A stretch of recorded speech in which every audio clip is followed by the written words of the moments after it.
rattled the Lions' cage. Showtime. He's uncontrollably in control. He's kicked 6. One of my immortal. After 4 wins in a row, they've got a sniff of September action. The performances over the last month, have been indicative of a team that is capable of being a top 4 premiership contender. The Kangaroos are contenders, springing to new heights in recent weeks. Big try, one of the marks of the year. Petrie takes another massive grab. Jones runs in, he has 7. And it was the Lions they beat to get back on track in round 4. Put the icing on a very rich cake for the Kangaroos. Tonight we're in Brisbane. It's the Lions and the Kangaroos on Saturday Night Football. Circles can go round. Oh boy, it's a miracle from Fed. Superstar. The skipper's got a bag today.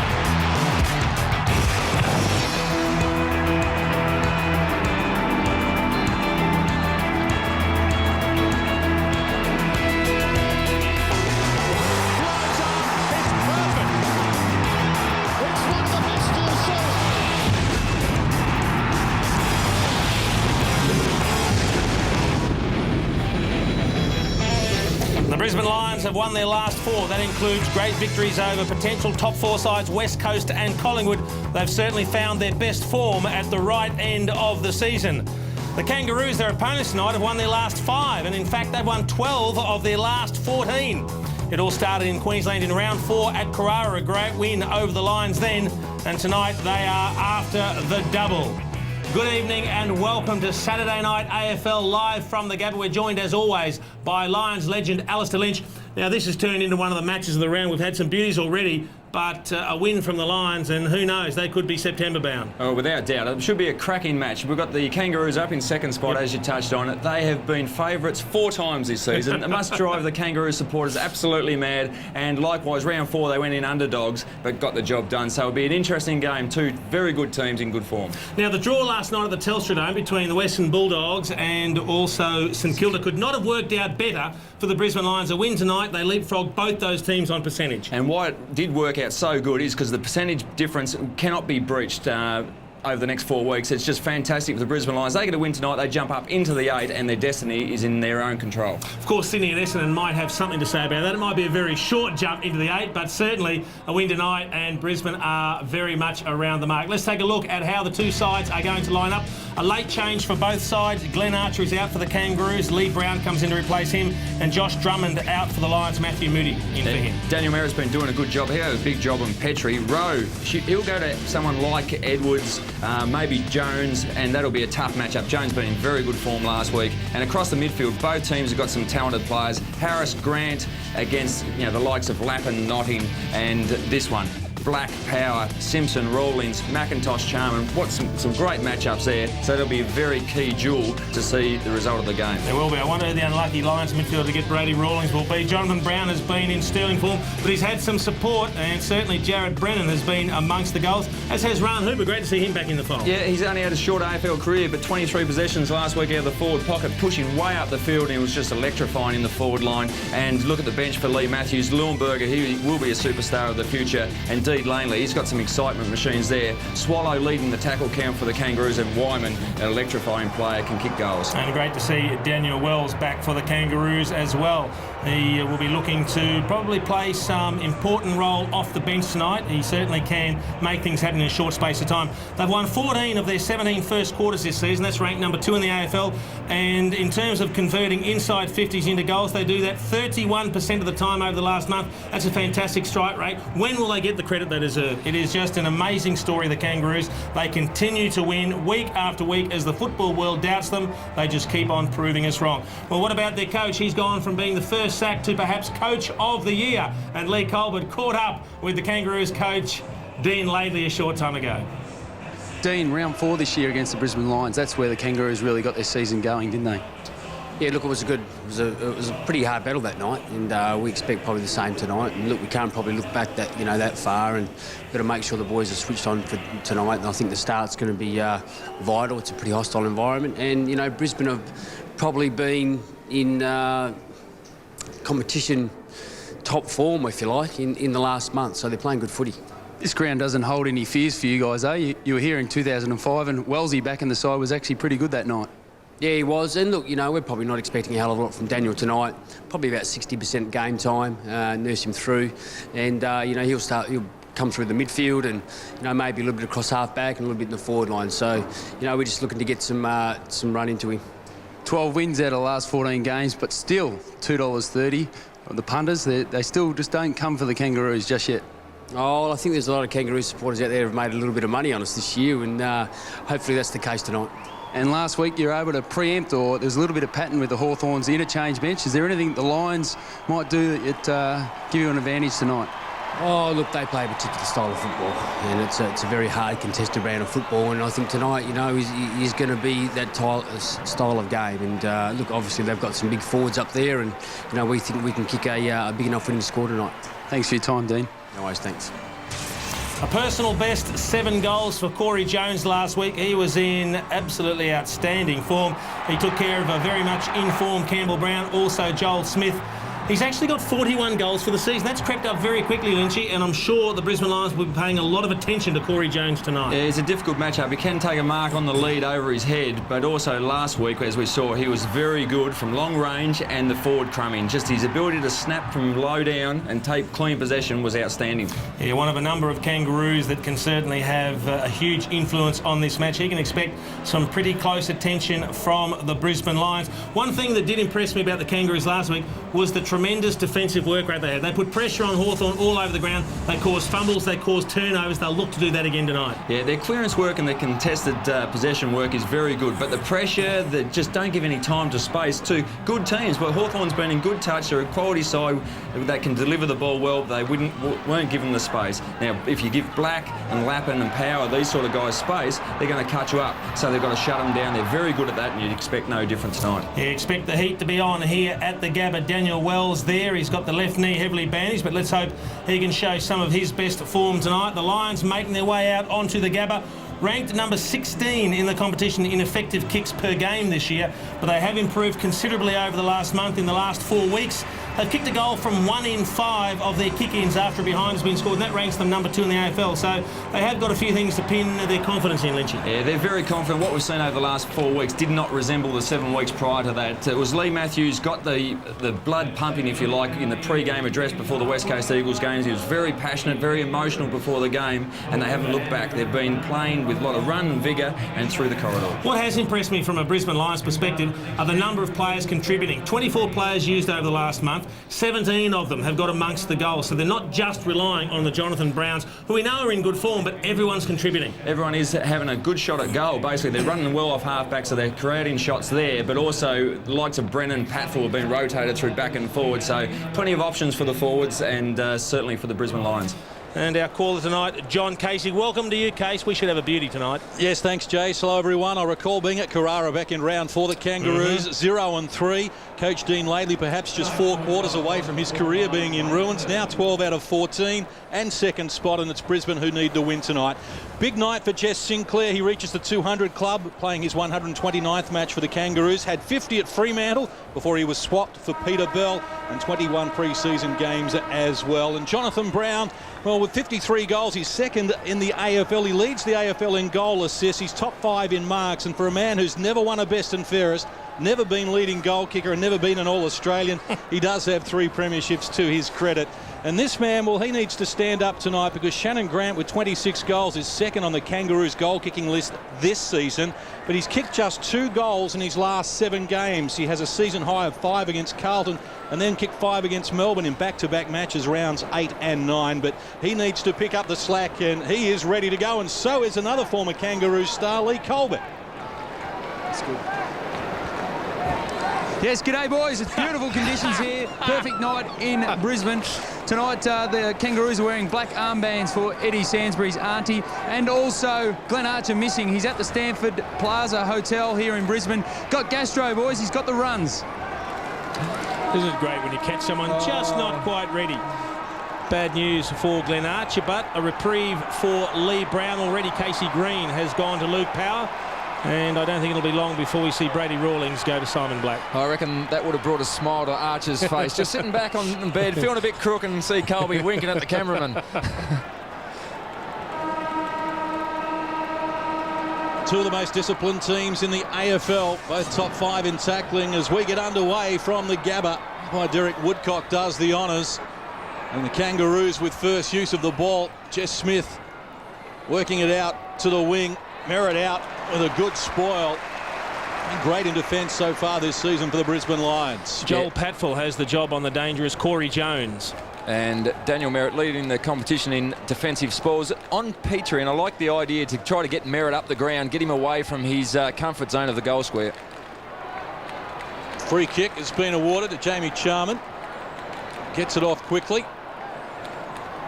The support here for the Lions. That's not 15. Play on Cheney Stiller.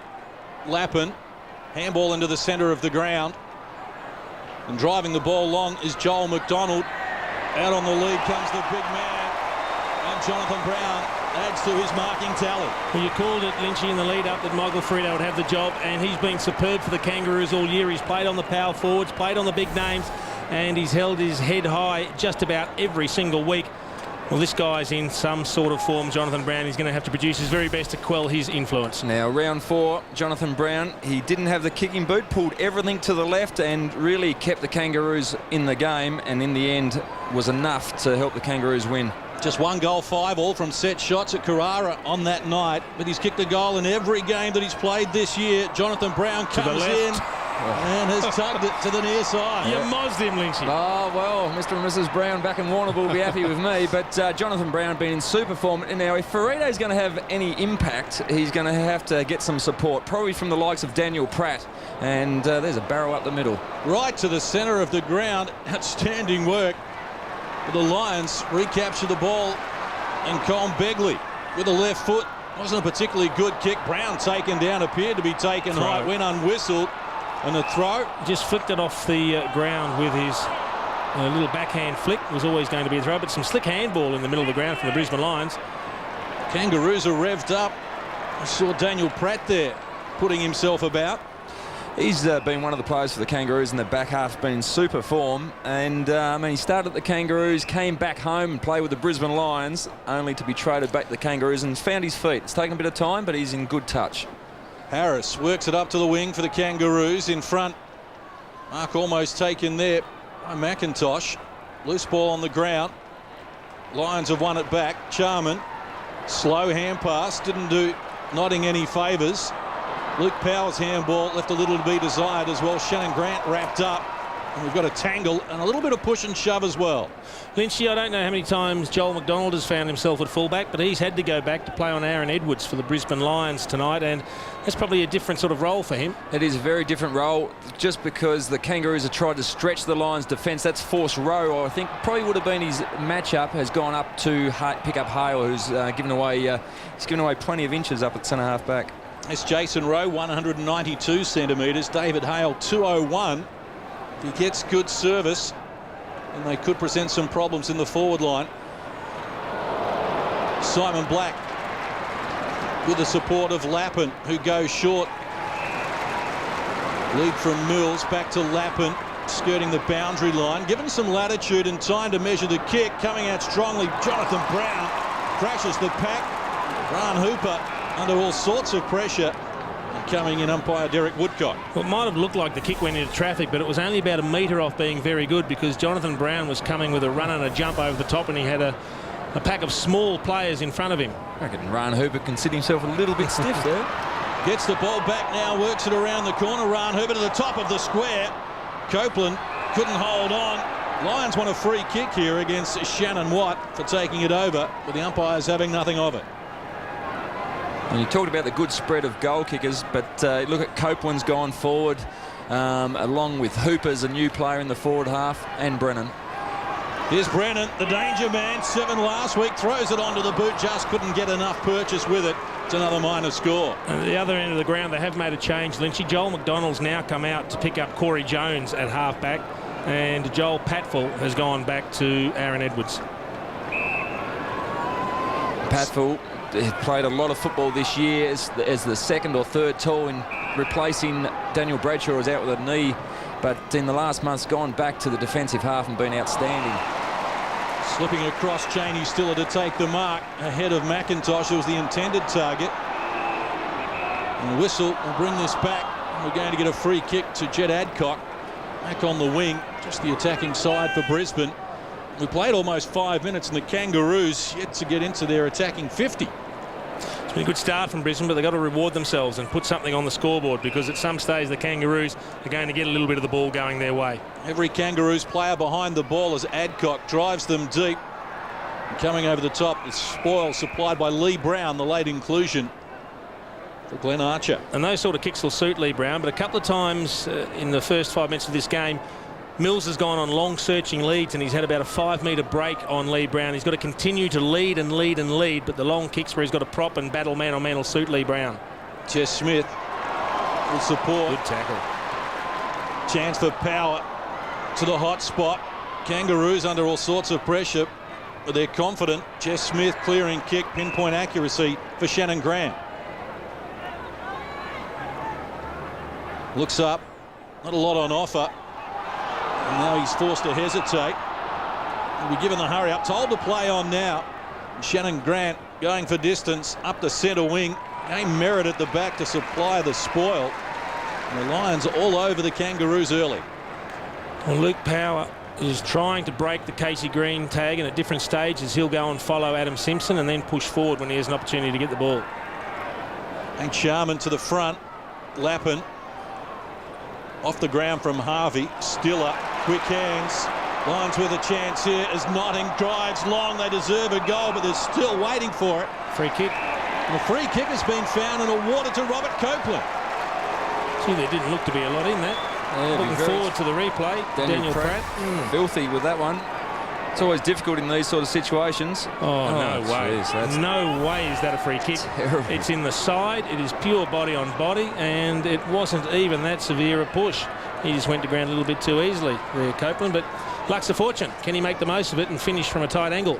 A multiple goal kicker in 3 of his last 4 games, Robert Copeland. Very acute angle.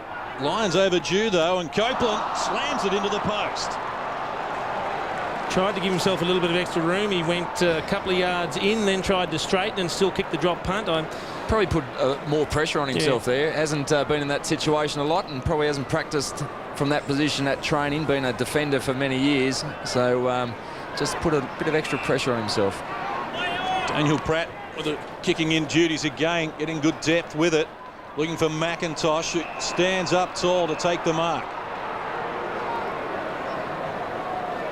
Has a lead on now from Edwards, diving at the ball, unable to reel it in, and it's across the boundary line.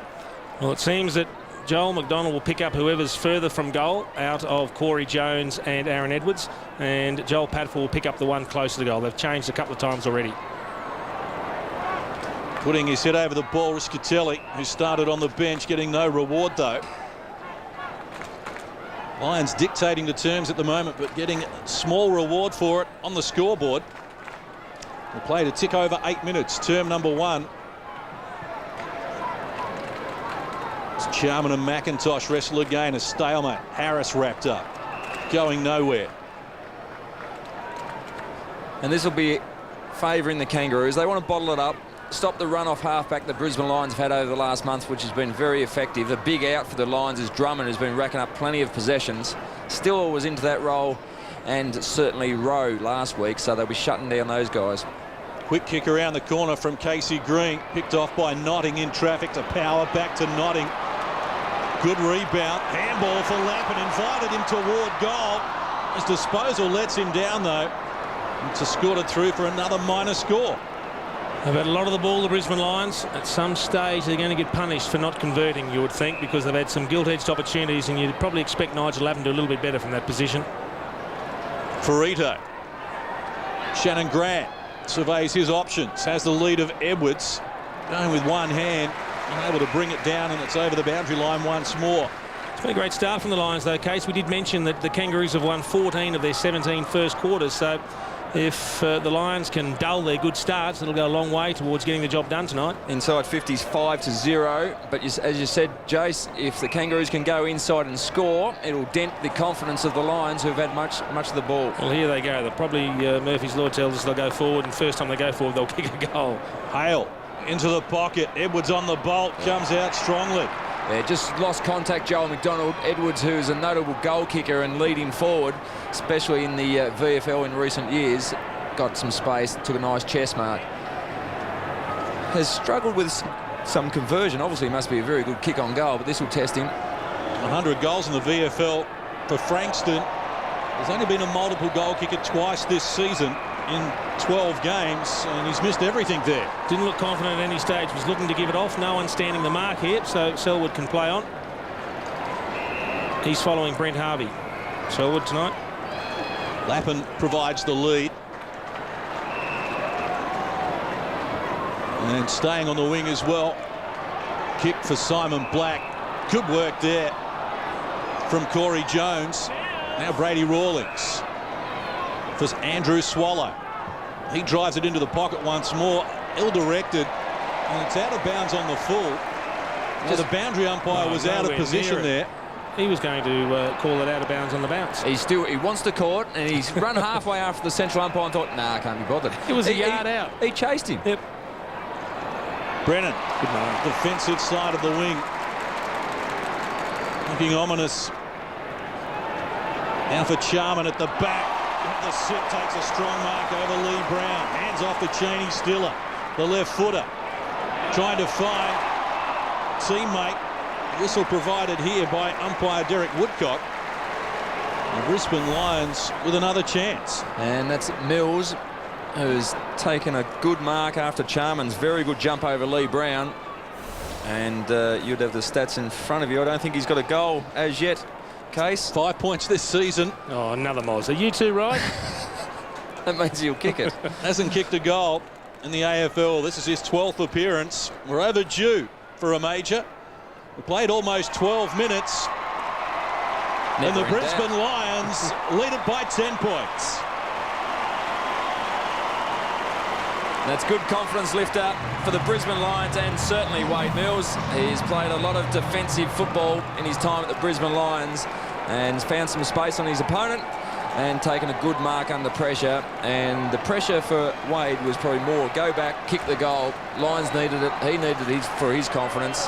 And a very handy start. Possessions well in favour of the Brisbane Lions and going away with the game in the first couple of minutes. First goal in AFL for Wade Mills. Had only 4 games last season. 19 years of age.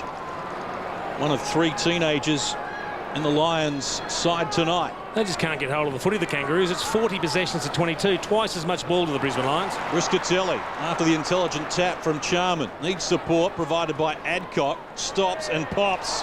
Copeland out strongly, couldn't handle it. Luke Power getting involved as well. Well done by Brady Rawlings to scramble a kick, but it's coming straight back. Jonathan Brown has taken the mark. Just got a metre on Ferrito.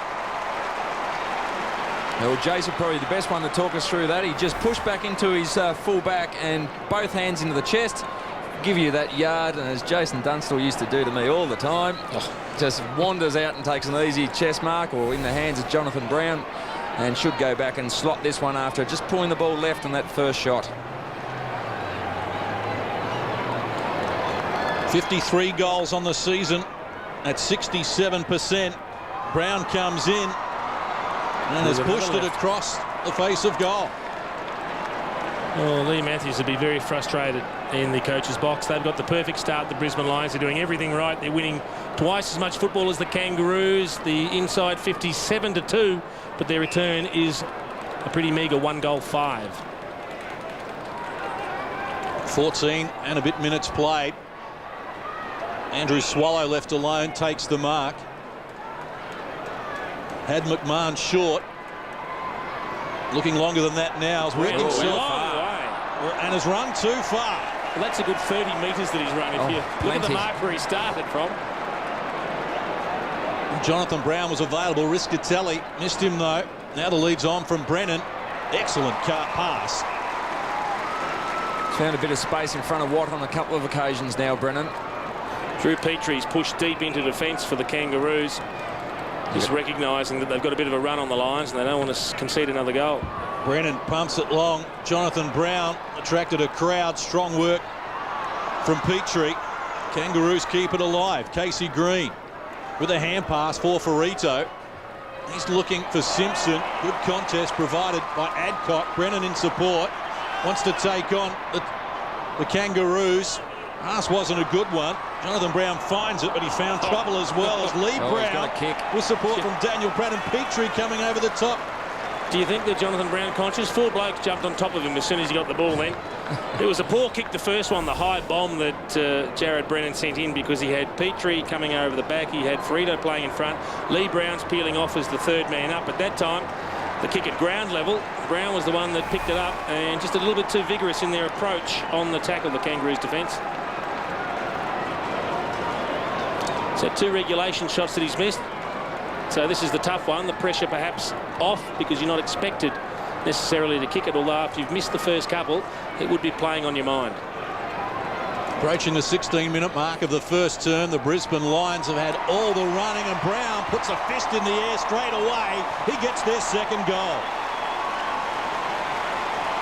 And Dean Langley would be having some big concerns in the coach's box at the moment. Possessions 48-26, well and truly in favour of the Brisbane Lions. Inside 50s at 9-2. And the couple of times the Kangaroos have gone in, they haven't looked like really doing any damage on the scoreboard. Plenty of pressure on the midfield. They've just got to shut down the likes of Lappin, Notting, Stiller, that are having plenty of the ball for the Brisbane Lions, and get some quality possessions themselves.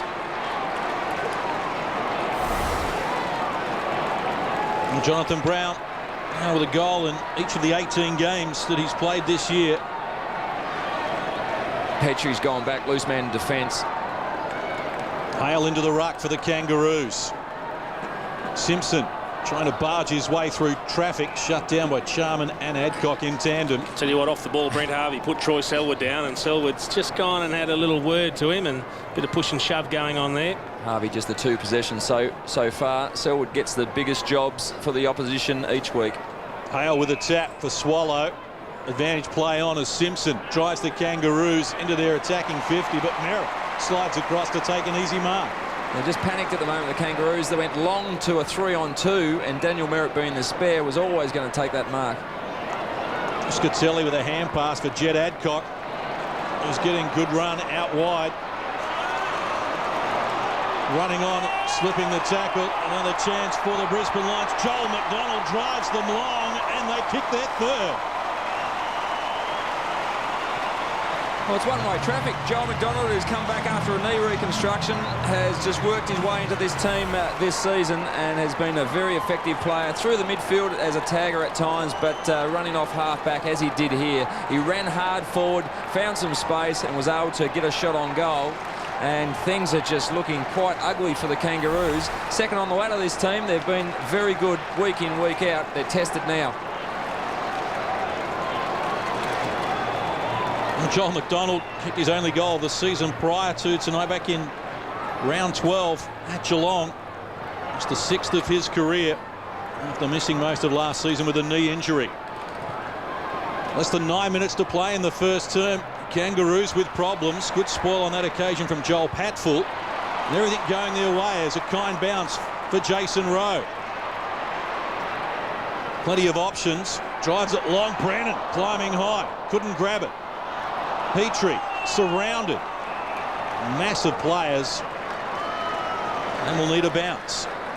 Once again, Kangaroos under pressure going forward. Have gone long to where they're outnumbered as Jared Brennan takes a big leap there, but cannot hang on to it. Wells onto the ground. Hand pass for Harris, a little deep, but he's good enough to reel it in, but his kick is a poor one. Straight to Colin Begley.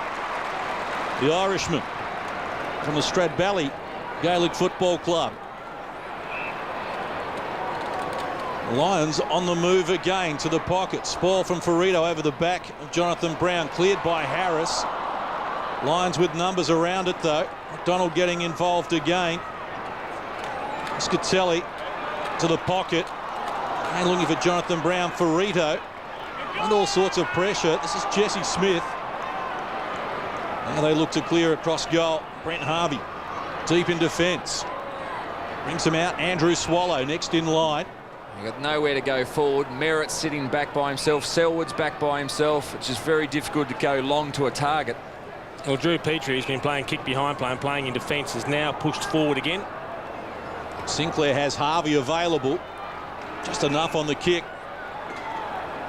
Yeah, Harvey's done well. He's been able to shake the tag of Selwood just over the last couple of minutes and get a little bit of the ball.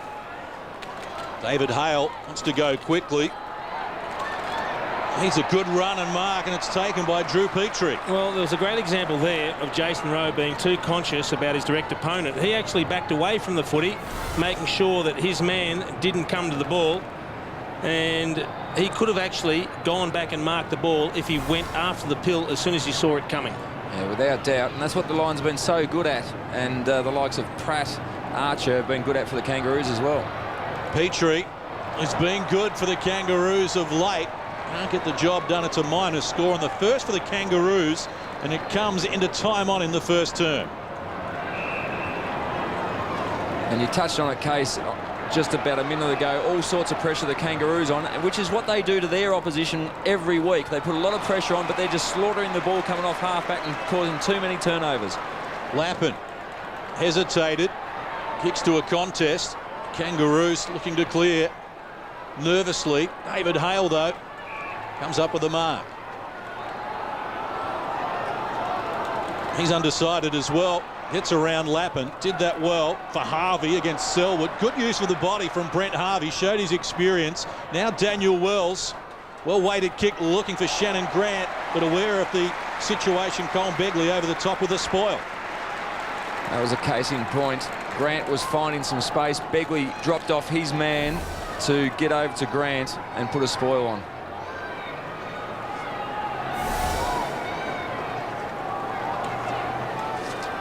Congested forward line for the Kangaroos. Multiple players in the ruck duel. Quick kick out of there by Simpson.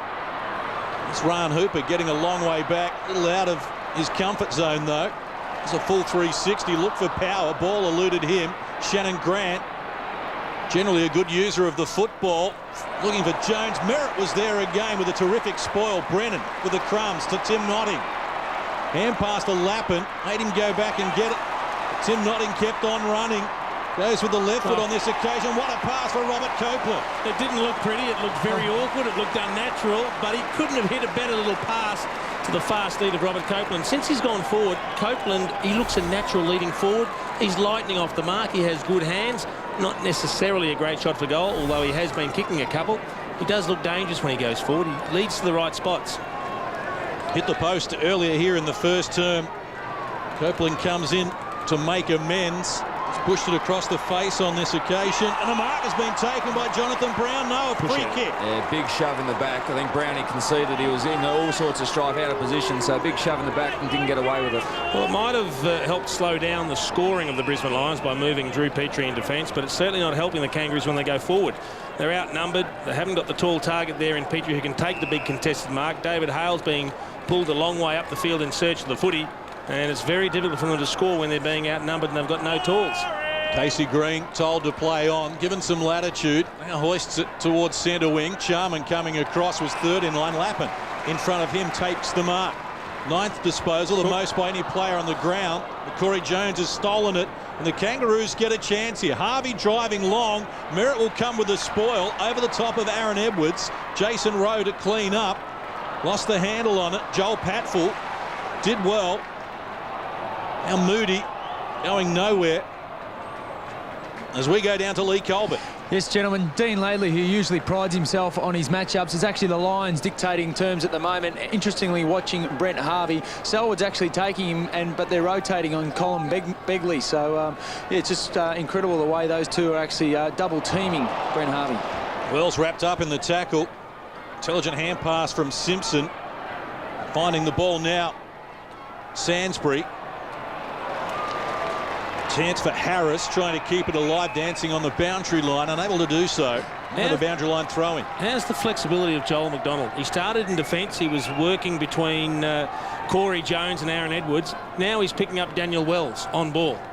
Yeah, it's a good string to his bow. He's worked very hard with the time he had off, and his aerobic capacity certainly picked up. He was probably restricted to the defensive half of the ground, but now can push up into the midfield and take all sorts of types. He's gone from a small key defender to an on-baller, and that's just great to be able to play so many different roles.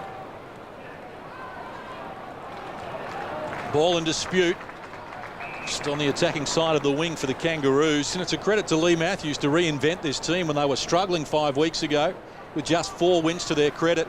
Took a very young team to Perth, upset the West Coast Eagles, has thrown forwards back and backs into the middle. And they are on this run at the moment. They're off and running again as Moody farms the ball out for Luke Power. For Adcock.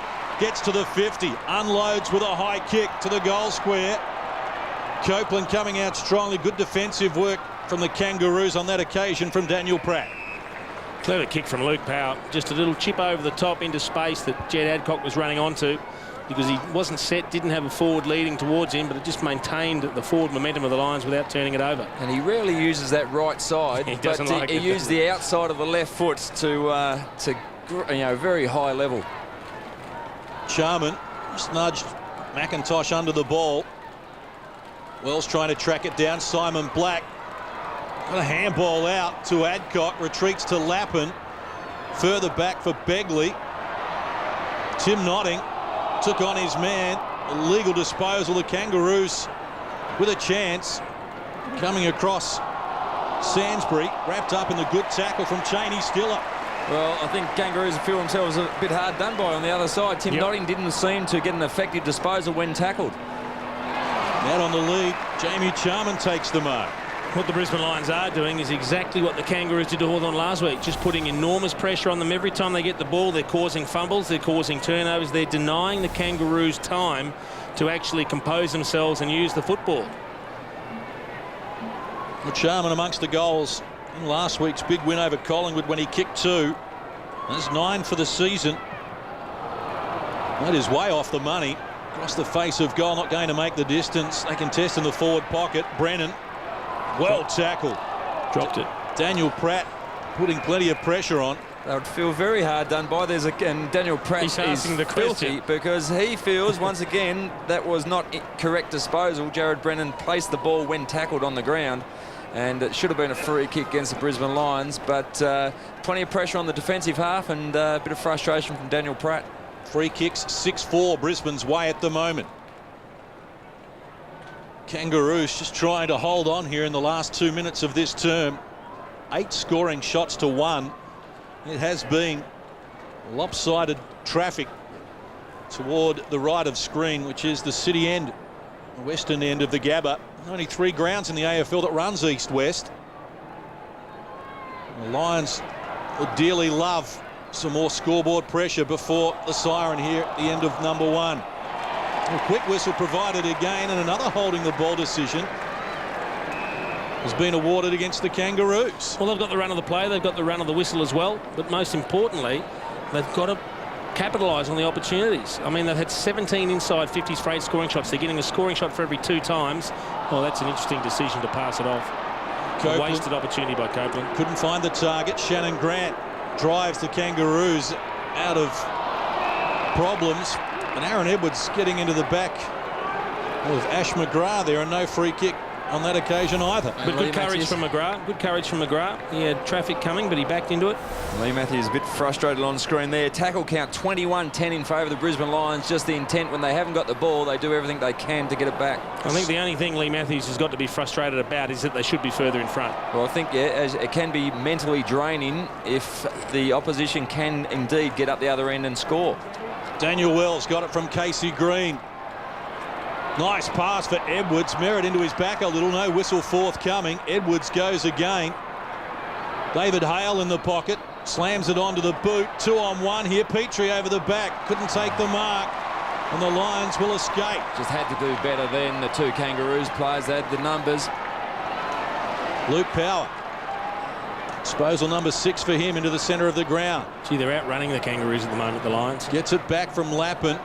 To a contest, though. Not his best effort. Cleaning up here, McMahon.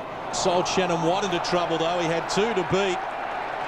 Lions want to deliver it out of bounds. They appealed for it and they've got it. That's a late decision. They're getting hammered at the moment, the Kangaroos, terrible. aren't they? He was about to get tackled, or either going to be holding the ball. He tried to get it out.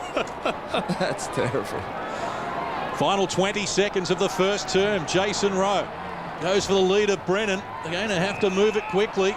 Jonathan Brown leads. That's turned down. And the clock working away here is going to beat the Lions. They're not going to get the reward that they really deserve because they've dominated the first quarter here, the Brisbane Lions. They've restricted the Kangaroos to their first goalless first term and their lowest first quarter score of the season. And while they lead by 22 points, the margin perhaps should be a lot bigger, Jason. I would have thought 6 or 7 goals, probably the difference there, given the opportunities that they had. But the Kangaroos will come back hard. They won't play another quarter like that. They'll change the mix, they'll change the setup and look for a different second quarter. But full credit to the Brisbane Lions, a great start by them.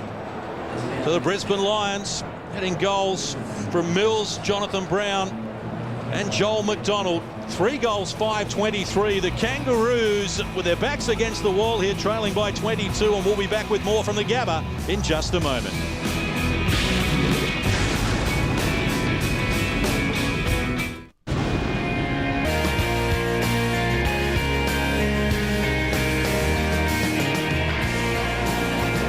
Welcome back to the Gabba. This is the 140th match in the AFL season this year, and that is the lowest first quarter score we've seen this season from the Kangaroos. Just a single point, and the Brisbane Lions with goals from Mills, Brown and McDonald with a 22-point lead. And here are some of the numbers: dominating disposals. And the free kick count, well, it's only 8-5 in Brisbane's way, but they seem to be getting that rub as well. Yeah, I think everything basically they're in the Brisbane Lions' favour, except for the clearances and the centre breaks. But the inside 50s, that's a pretty huge margin there. And if that continues, there's no way the Kangaroos will get back into the game. Dean Laidley, he'll be working overtime with the matchups, just changing up the mix a little bit, getting a few of his players to realise that if they don't lift their intensity, they're going to be in trouble. The Brisbane Lions have come out fighting. They've got everything going their way except for converting in front of goal. That's the only thing that's let them down. And we know about home ground advantage. A number of Lions players just threw their hands in the air and almost pressured the umpire into coming up with a decision here. Well, Shannon Watt was running onto the ball. He's then confronted by 2 opponents, one in front of him, one behind. All he can do is handball it straight in front of him or he's going to get pinged. He does that. And then a delayed decision from the umpire just gunned him. Well, let's get to Lee Colbert. He's standing by with the Lions forward coach and former Hawks premiership player, Paul Hudson. Paul, outstanding start. Pressure was just magnificent, wasn't it? Yeah, we obviously won the clearances, inside 50s double, so I just didn't take our chances. Hopefully that doesn't hurt us down the track, but the backmen were doing their job, and obviously everything's holding up at this stage. Get up and enjoy the rest of the game. Yep, thanks, mate. They must have different stats to us if they think they've won the clearances, because ours say the Kangaroos have won them 11-9, but certainly they're getting some quality clearances where they can run the ball out of the middle, link up with hand pass and deliver to their forwards. Well, they certainly have been able to run through the corridor, and that's something that the likes of Simpson, Grant, Harvey have all had a half a dozen possessions each, haven't been able to get free through the corridor, and I think that's where the Kangaroos need to pick up. They've got to run back to protect the ball carrier and don't worry about over-possessing the ball by hand. Make sure you protect the ball carrier, let him set up the forward thrust. First time in 6 weeks the Kangaroos have lost the opening term, and that was against Adelaide. The Crows going on to win that match by 46 points. So some pressure on for the second place team, who are up against the 11th place team. And as we told you at the top of the game, win here for Brisbane, they go into the top 8. And the 7-goal kicker last week, Corey Jones, only had the 1 possession in the first quarter for the Kangaroos. McIntosh with a decisive tap to get term number 2 underway, but it went straight to Simon Black. His hand pass picked up by Selwood, who takes one to the rib cage from David Hale, and Selwood in trouble. Struggling to get back to his feet. He's just severely winded by He may have done a shoulder. It looks as though the way he's cradling his arm. He's in plenty of strike. That Troy Selwood. No, you're right. He's holding that shoulder. Hale's by himself. He's coming off. Sinclair drags the Kangaroos forward. Petrie couldn't take the mark under good pressure again from Daniel Merritt, who's been a standout in the back line for the Lions. Grant Hooper had trouble finding it. Now under pressure from Wells, who body slams him into the turf. Kangaroos have come out with a little more purpose here. Shaken off the ball, Jess Smith. Sinclair retreating, finding support from McMahon. who looks for Wells. They're late with Charman on McMahon. Free kick up the ground to Wells. But certainly the intent, we have a look behind the play here, and Hale in late. Nothing wrong with that, really. Hip and shoulder. Bad. It's just that the height of David Hale is coming down onto the point of the shoulder of Selwood. Well, the man who took the big grab last week for the Kangaroos, not as spectacular, but the Kangaroos will take anything they can get at the moment. Yeah, desperate to start with a goal, just to get themselves back in the contest in this quarter, and that's the ideal tonic for the Kangaroos. He's got a beautiful set of hands, Aaron Edwards. 90 seconds played, term number 2, and Aaron Edwards kicks the Kangaroos' first goal of the match. And that's a very good first 90 seconds for the Kangaroos. Bit of physical pressure, bit of intimidation around the ground, and haven't given the Brisbane Lions too much space at all. Now that Selwood's gone off the ground, looks like a right shoulder, maybe a dislocation or a collarbone problem, but very handy goal, Edwards. He takes some great marks around the ground. He's that sort of size where he's probably going to have to be more a Ryan O'Keefe forward, pushing right up the ground and taking the occasional mark. Finally, something for the Kangaroos fans to get excited about, and because of the inaccuracy of the Brisbane Lions, it's now just a 16-point margin in favour of Brisbane. Smith needed to do better. Sinclair is there to help clean up with Simpson. Now Casey Green for Brent Harvey. Short pass, telegraphed it, but it got to Wells, told to play on. His hand pass missed Casey Green. Notting continued on with it to put the pressure on, but Smith eludes him for Sinclair. Back to Casey Green, runs through the centre of the ground, driving it long at the back. Mark taken by Shannon Grant. Yeah, Shannon Grant had, I think it was Matthew Moody, absolutely done cold there. The Kangaroos were under enormous amount of pressure through the midfield, whether it was perceived pressure or what maybe the Lions have put on them in the first quarter. There was a few hastily decided handballs around the place, but long ball, Shannon Grant was in the great spot, didn't use his hands in the back, and took a very easy mark at the top of the goal square. Shannon Grant kicked 21 goals last season to finish 4th on the Kangaroos goal kicking list. Coming into this match with 26 to be second behind Corey Jones. He drives this one through. The Kangaroos have kicked 2 goals in 90 seconds to close the gap. And all of a sudden they've just undone the good work of the Brisbane Lions in the first quarter. Got themselves back within 10 points, and the second quarter has barely started. I reckon one man that'd be wrapped with David Hale thus far would be Brent Harvey. All of a sudden his shadow's gone. He's picked up a couple of early possessions, 3 or so already in this second quarter after Troy Selwood went from the ground injured, and he did it very well. Didn't get into the back of Matthew Moody, and he's a proven goal kicker. He needs to get amongst them, Shannon Grant. Now, it was Paul Hudson touched on as he ran up to the box. Hope that doesn't, our inaccuracy in the first quarter doesn't come back to bite us. It looked like it already has in the first few minutes of this quarter. Lappin found plenty of space to Simon Black, who had time to measure the kick. A little too deep for Jonathan Brown. Power involved. Brown wrapped up in a good tackle. Plenty of starch about the Kangaroos here after a disappointing first term. Loose ball spilling out the back. Plenty of traffic around it. Black went hard, so did Adam Simpson. He's wrapped up by Jonathan Brown, going nowhere. And you'd expect nothing less. I mean, this team's sitting second on the ladder in a very good competition because they're a good side, and see Selwood instantly grabs his shoulder and in a fair amount of pain on the bench at the moment. The Lions under pressure that they had been dictating to in the first term. McDonald, quick hands for Lappin, who's been everywhere. Disposal number 14. Hands it over to Adcock. Good smother from Daniel Harris. Casey Green gave it up to Ran Hooper, who works it in turn to Joel McDonald. Well, he misses across the face of goal. It's a minor score as we go to Lee Colbert. They come from good stock, the Selwoods, but Troy has gone up the race. Suspected dislocated AC joint. As a result, Colm Begley has had to go on to Brent Harvey, so that's a big challenge for him. And bad news for Troy Selwood, who missed the first 7 games after a back problem in the pre-season. Has had a lot of problems with his back in his short career, and hopefully this is not too bad, this injury. Rowe, the high flyer, couldn't reel it in. Came again though, but David Hale wins it back at ground level. Kick around the corner. Begley in best position. Gets a nudge from Harvey. It goes unwhistled, and now the Kangaroos have got the run. That's a great effort smothering the ball over the line. Well, they've got their tails up. They've got a few inside 50s that have been very effective, and they feel good about themselves. Harvey's lost his shadow and starting to get his hand on the ball. He's up to 8 possessions.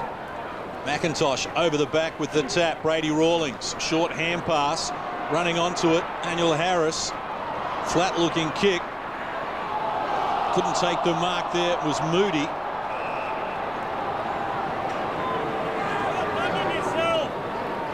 And the stalemate develops. 6.5 minutes played, term number 2. Nigel Lappin up to 14 possessions already. Jed Adcock with 12. Casey Green, the only one in multiple figures or double figures for the Kangaroos, with 11. Petrie with the tap on this occasion. With a congested forward line.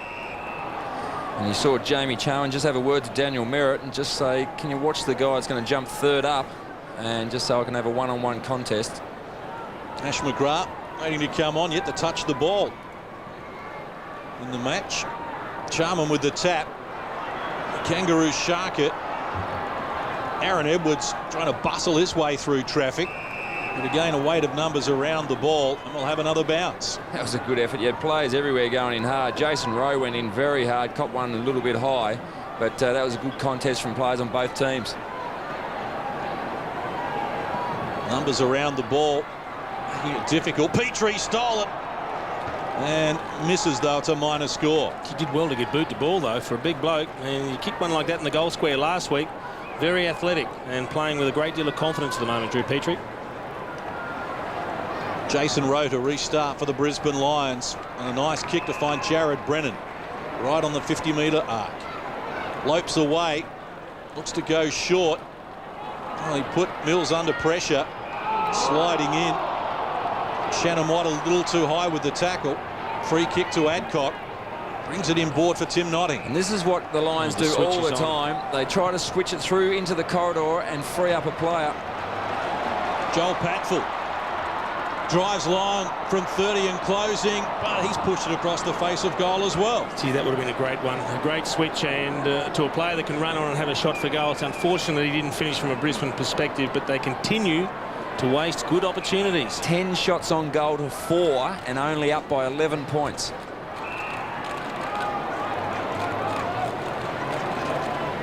Eight and a half minutes done. Term number 2. Swallow goes long. Patfull provides the spoil against the taller Hale. Notting couldn't find it initially. Daniel Harris buys into the equation, and he's wrapped up as well. He's looked good down back, Joel Patfull. He's thrived from that move, as has Jared Brennan going forward, as has Robert Copeland going forward. So change of scenery for a few Brisbane Lions, paying off over the last 5 or 6 weeks. Swallow involved, couldn't control it though. Simon Black has numbers inboard, and he wants Jonathan Brown, but led to it by Ferrito, who did well to hang on to the mark. That's a good grab. Speaking about players that are playing in different positions, I mean, early in his career playing up in the midfield, tagging players. Yep. Maybe a bit like a Leo Barry, a bit undersized as far as your traditional fullback goes, but very, very effective. He's one of the strongest players at the Kangaroos, though. Notting hand pass for Luke Power, off and running Con Begley. Look away hand pass for Riscatelli, just outside Brown the 50. space. Jonathan Brown comes over the back of Scott McMahon to take the mark. It's a big ask for Scott McMahon to try and hold Jonathan Brown out. He didn't panic Jonathan Brown, even though McMahon was in the way. He knew the weight of the kick. He had the run and the jump, and just a little bit too tall for Scott McMahon. 1 goal, 2 to his name so far. 1 goal, 5. Round 4 at Carrara against the Kangaroos. Generally speaking this season, 67%. He's been a reliable conveyance, and the Lions could do with this one. 10 minutes done, term number 2. Jonathan Brown comes in and he's hit the post. This is hauntingly like round 4 for Jonathan Brown. And for much of his season, he just, I mean, he's a very, very good kick and a long kick, but so much we've seen this season, he just pulls the ball left. Last 2 weeks, he's been dead-eye in front of goals, but just going back to some old ways. Ferrito and Wells have come up with a problem. Good harassment by the Lions. Brennan wants to charge off. 50. A 50-metre penalty. Daniel Pratt went and put him down, but that was more acting than physical contact. Just a little nudge from Pratt to let him know that he'd done something silly, Jared Brennan. Even with the tempo that Jared Brennan went forward and kicked the ball, you'd think he knew it wasn't play on. Yep. And so obvious 50-metre penalty. You're more experienced with Jared Brennan. Sometimes he operates like that in full flight. Yeah, that's right. Oh, it's fantastic. And I'm sure a lot of the fans would like him to just be a little bit more consistent, but they love the excitement that he brings to the game. Well, here's some excitement for the Lions. They're off and running. There's no one ahead of Jonathan Brown, though. He's going to have to stop and wait for some support. Tried to thread the needle, and it was shut down by good defence from Shannon Watt. Now the Kangaroos can rebound. Shannon Grant, metres in the clear, surveys his options. Nice looking kick right to the corridor, and the mark has been taken here by Lee Brown. And Lee Brown, for his own confidence, wants to go back and just smack this one straight through the middle. He was dropped during the week, has come in as a late replacement for the ill Glenn Archer. Just the one kick to date, Lynchy. And he needs this one. He needs this one for his coach, and he needs one for his future. Well, he kicked 3 goals against Brisbane back in round 4. Really won the match for the Kangaroos in the last term with his straight kicking. Comes in here. And he has pushed it across the face for a minor score. If they continue to miss both sides, it's going to be a very low-scoring game too. A couple of short options for the Brisbane Lions from the kick-out, and then they had a bunch just inside the edge of the square. That's Troy Selwood back on the field, which is fantastic news for the Brisbane Lions and Troy. Ball knocked out of bounds on the wing. Troy Selwood, after taking that heavy knock from David Hale, appears to have recovered. Maybe just a stinger. And straight back to Brent Harvey. I'm tipping he's not feeling that right shoulder at the moment. Brady Rawlings with a hand pass for Harvey. Perhaps a pain-killing injection. I would think so. Lee Brown to the pocket. Hale couldn't get a run at it. Edwards trying as well. This is Begley. He's got problems. Run down from behind, and it's holding the ball as Corey Jones gets a rare touch. Quick kick into the pocket for Sinclair. Rowe gets back, but can't prevent Sinclair from taking a strong mark. He might have rolled his ankle here, and it's going to be a very difficult angle for a left footer. We can just see the mark here. Does he land on it, or perhaps his opponent Jason maybe Rowe land on it? Yeah, may have come down on that right ankle. He'll have to kick a banana or run out onto the right boot. 7 goals, 9 this season for Jess Sinclair. And you wouldn't think from there he could go with a drop punt, surely. He's got away with a bit there. He hasn't kicked a goal for a month, Sinclair, from a tight angle. And he has come up with a minor score as well. He was on a very tight angle, kept going back and opening up the goal front. Usually the umpires bring you back around, but he worked that very well. Good experience. Jason Rowe to do the honours once more, approaching the 14-minute mark of the second term, driving it long. Begley couldn't take the mark, knocked off it by Hale, who's putting himself about. Enjoying the luxury of playing in the forward line and not having to get around the ground for the entire match with Hamish McIntosh in such good form. 10-point ball game at the moment. Leuenberger got first touch on that. Swallow taken down strongly, but he asked for seconds and they gave it to him, and he's holding the ball.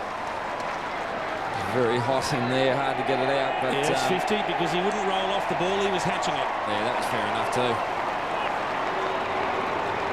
Sometimes you try to pull it over the umpires, but they're not that silly. Well, the 50 turned into about 35. Power gets it off quickly, but ill-directed, looking for Jonathan Brown. Brent Harvey back there to help out in defence with the support of Daniel Harris. It's a rare miss for Power because he was clear, Jonathan Brown. Jess Smith breaks the tackle of Copeland. Around the body, but poor disposal. And the Lions queuing up in the corridor. Luke Power.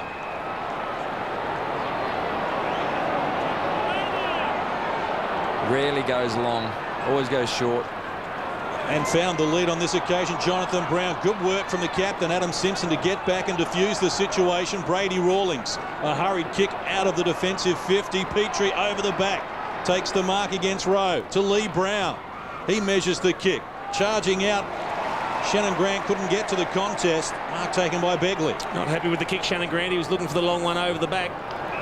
Luke Power covering plenty of territory. It's up to 12 possessions, Power, 13 in fact. The Lions look to build again. Skill error once more. They'll come out to McDonald, who has time and space, waiting for the wraparound. And it comes from Cheney Stiller. His left foot pass was looking for Copeland. It's cut out by Ferrito. Just sagged off Jonathan Brown. Did that intelligently. Now Lee Brown. Lions just starting to get a little bit cute with some of their disposals, trying to finesse it to pretty difficult options. They need to play the percentages like they did in the first quarter and just push it forward and attack and play on quickly. And to the Kangaroos' credit, they've pushed them outside the corridor. They've made them go wider, and that's certainly been much easier to defend. David Hale getting involved once more. There's a short pass on for Harvey, who plays on with the outside of the right foot to the goal front. Oh, big lead. Petrie over the top, claims the mark. Took it away from a teammate. Who he poleaxed, I think. Yeah, it might have been Corey Jones, was in the front of the pack and had a little bit of his hand on the ball. As we see there, Jones had a fair piece of it, and Petrie's just smashed him on the way down. Friendly fire. Massive numbers around the ball here as the umpire just holds things up as Jones tries to compose himself and get to his feet. Loose ball. Harris needed to go with the first option. Now it's Lapham, but Harris is caught holding the ball. The one-handed hand pass will always get pinged. And they need to use the ball a little bit better, Brisbane. Look at the tackles there, 43-19. Once again, indicative of the way the Lions went about it, especially in the first quarter. Well, that's interesting. Brisbane 4th in the AFL in tackling. The Kangaroos are 3rd. So an unlikely scenario in the tackle count for them. We played 17.5 minutes, and Brisbane yet to kick a goal in this term after they kept the Kangaroos goalless to the eastern end of the Gabba in the first quarter. Well, certainly there's been a change in the tempo of the game. It's still 10 points the difference, but the turnovers are coming more from the Brisbane Lions now. The Kangaroos have bridged the gap as far as disposals, 144 to 131 in favour of the Lions still, but the gap's been bridged. Taken out of the ruck by Jaron Wyman. He's penalised though. Yeah, I don't think Dean Laidley would be too upset with the tempo of the game at the moment. He's at least slowed it down. He stopped the flow-on run that the Brisbane Lions had in the first quarter, and they'll be happy to back themselves out in a tough slog, the Kangaroos. Merritt driving long for distance, and the ball over the line before Adam Simpson can reel it in. The Selwoods boys are tough fellas, but Troy Selwood reacquaints himself with Brent Harvey, but I don't know how long it'll take, lads, until someone tries to test out that right shoulder. Dean Laidley not happy in the box. Adam Simpson getting involved again for the Kangaroos. Wrestled to the ground. We mentioned there'd be one Brisbane Lions on ball and not happy with the matchup, and that's Brady Rawlings. He is all over Simon Black. Black's had just 3 kicks and 5 hand passes, 8 possessions in nearly a half of football, and that's well down on what he would normally get. Well, Black was 30 possessions and 17 contested possessions last week against the Collingwood Football Club, and he was in great touch. Simpson again clearing the congestion for Shannon Watt, running onto the ball. Ryan Hooper ran him down with speed and is rewarded with a free kick. Incorrect disposal against Shannon Watt. You'd almost rather see that one called play on, because it's not really a tackle, it's a lunging dive and push that just means the ball doesn't hit the boot as it comes down. Adcock, good pass. The Lions building again. McDonald into the pocket. There's Jonathan Brown.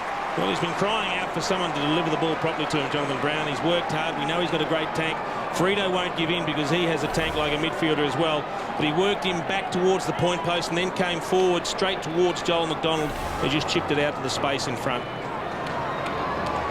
Jonathan Brown hit the post at the 10-minute mark of this term with an easier shot. Gone a long way back with the run up here. Kicked his 10th goal against Carlton from probably about this spot, a couple of metres further out. 1 goal, 3 to his credit so far. Works inside the 50. This time he makes no mistake.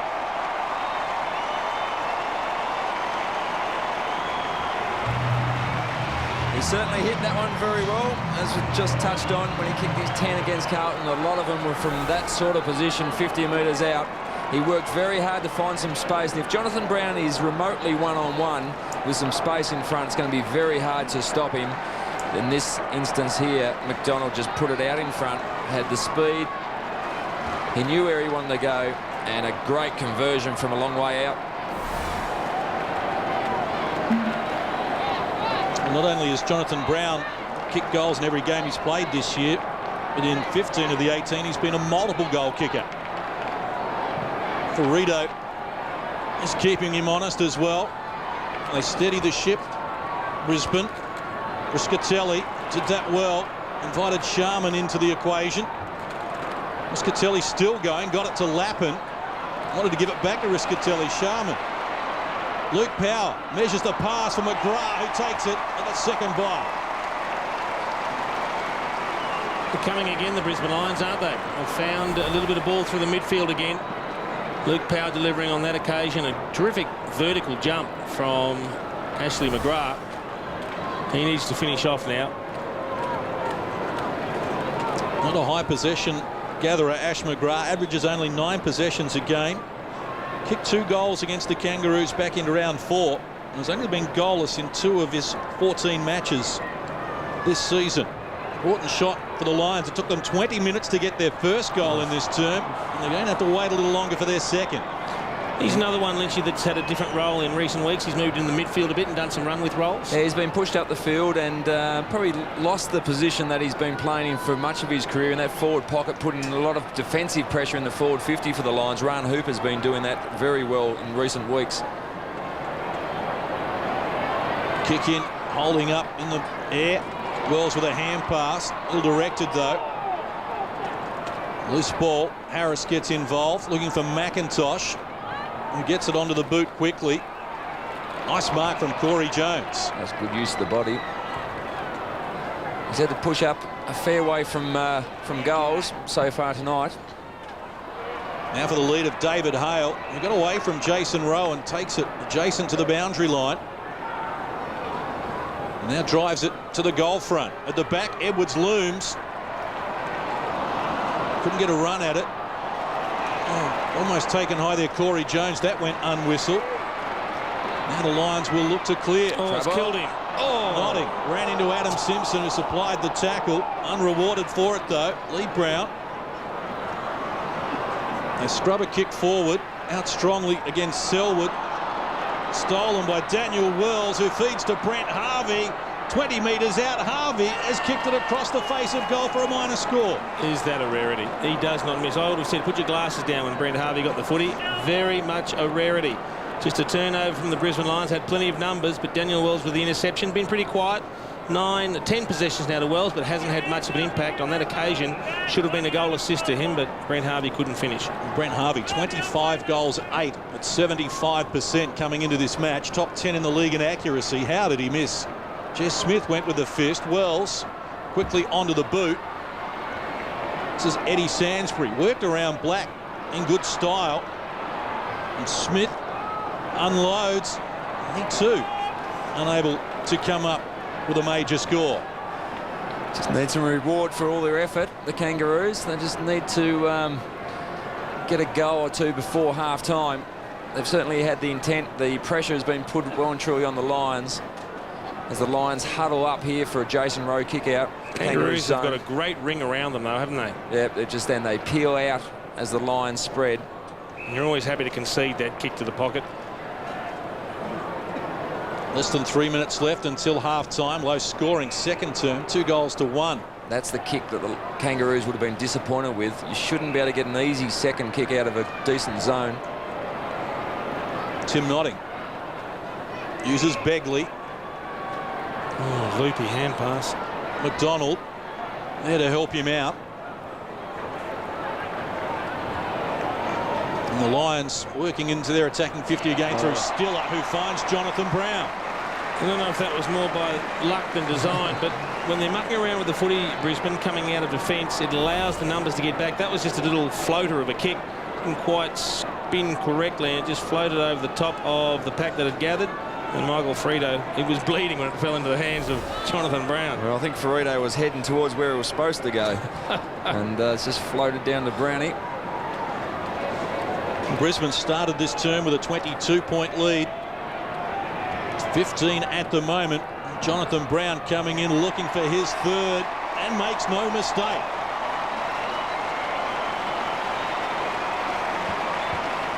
It's funny because halfway through this second quarter, thought the Kangaroos were starting to get things on very much an even keel, but the Brisbane Lions have lifted. They've able to regain their ascendancy, and they're starting to push forward. They're still dominating the inside 50s at 28-20.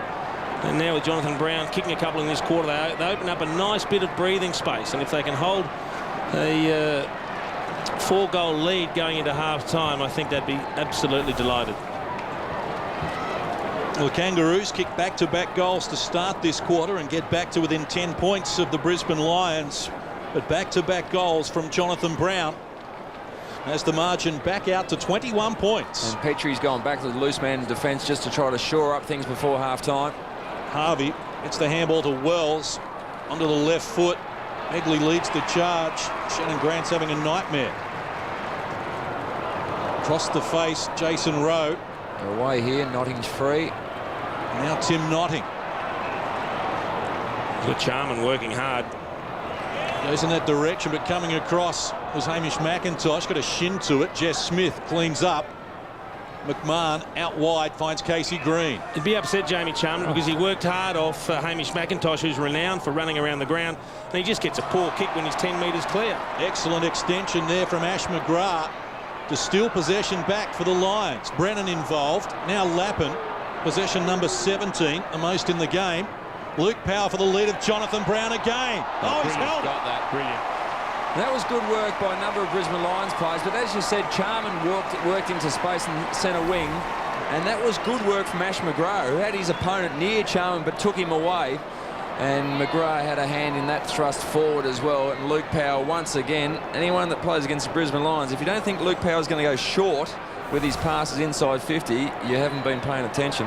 I like the thought processes of Jared Brennan. He hand passed straight away to Nigel Lappin. He said, now there's the bloke that can use the footy. In the end, Lappin couldn't, but he was able to hand pass to Luke Power. Jonathan Brown coming in. He's been a dominant force in a low-scoring game here. Got under the ball a little, pushes it out, and has hit the post for the second time in the quarter. That would have hurt the Kangaroos if he kicked that one. Right on the half-time siren, 28-minute mark, Jonathan Brown. He kicked 2 for the quarter, but he hit the post twice in the quarter as well. And at the major break, the Brisbane Lions enjoy a 22-point lead, which is exactly where we started that second term. And it is 15 shots to 8. The Kangaroos showed a little bit in that quarter, but it'll be a very interesting second half. Well, the Brisbane Lions are making hard work of it at the moment, but they enjoy a 22-point lead. And Jason Dunstall, Alistair Lynch will be back to tell you more from the Gabba in just a moment.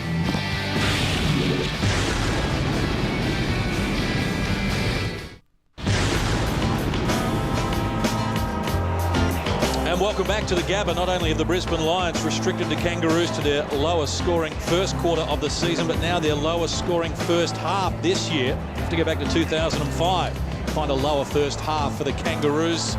As we get down to the ground level where we find Lee Colbert. G'day, Johnny. Had a chat to Marcus Ashcroft regarding Troy Selwood. He said his joint's nice and stable, that right shoulder. And back to you, man. I'm on the tea and biscuits for the second half.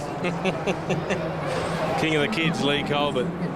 Well, it's great to see Troy Selwood back out on the ground. It was a pretty heavy knock that he took from David Hale, but back renewing battle with Brent Harvey. You just see there, it's just the angle that Hale's coming down on top of the point of that shoulder, and he thought he was in immediate trouble, but it's just, gee, it's nice that you get a scare like that and it works out all right. He's just got a bit of tape and he's out there and doesn't look to be in too much difficulty, and we hope that there's no damage whatsoever, Lynchy. I reckon tomorrow morning he might be a little bit sore, I'd say. That shoulder, heavily strapped, and he'll push through for the second half, and they'll assess it tomorrow, but he'll be pretty sore for the next few days, I would think. Well, for the Kangaroos fans taking our coverage, don't rule them out just yet. The club record down at half-time to win a match is 40 points. They recovered from that margin against Port Adelaide at Manuka in 2005. They show a lot of spirit.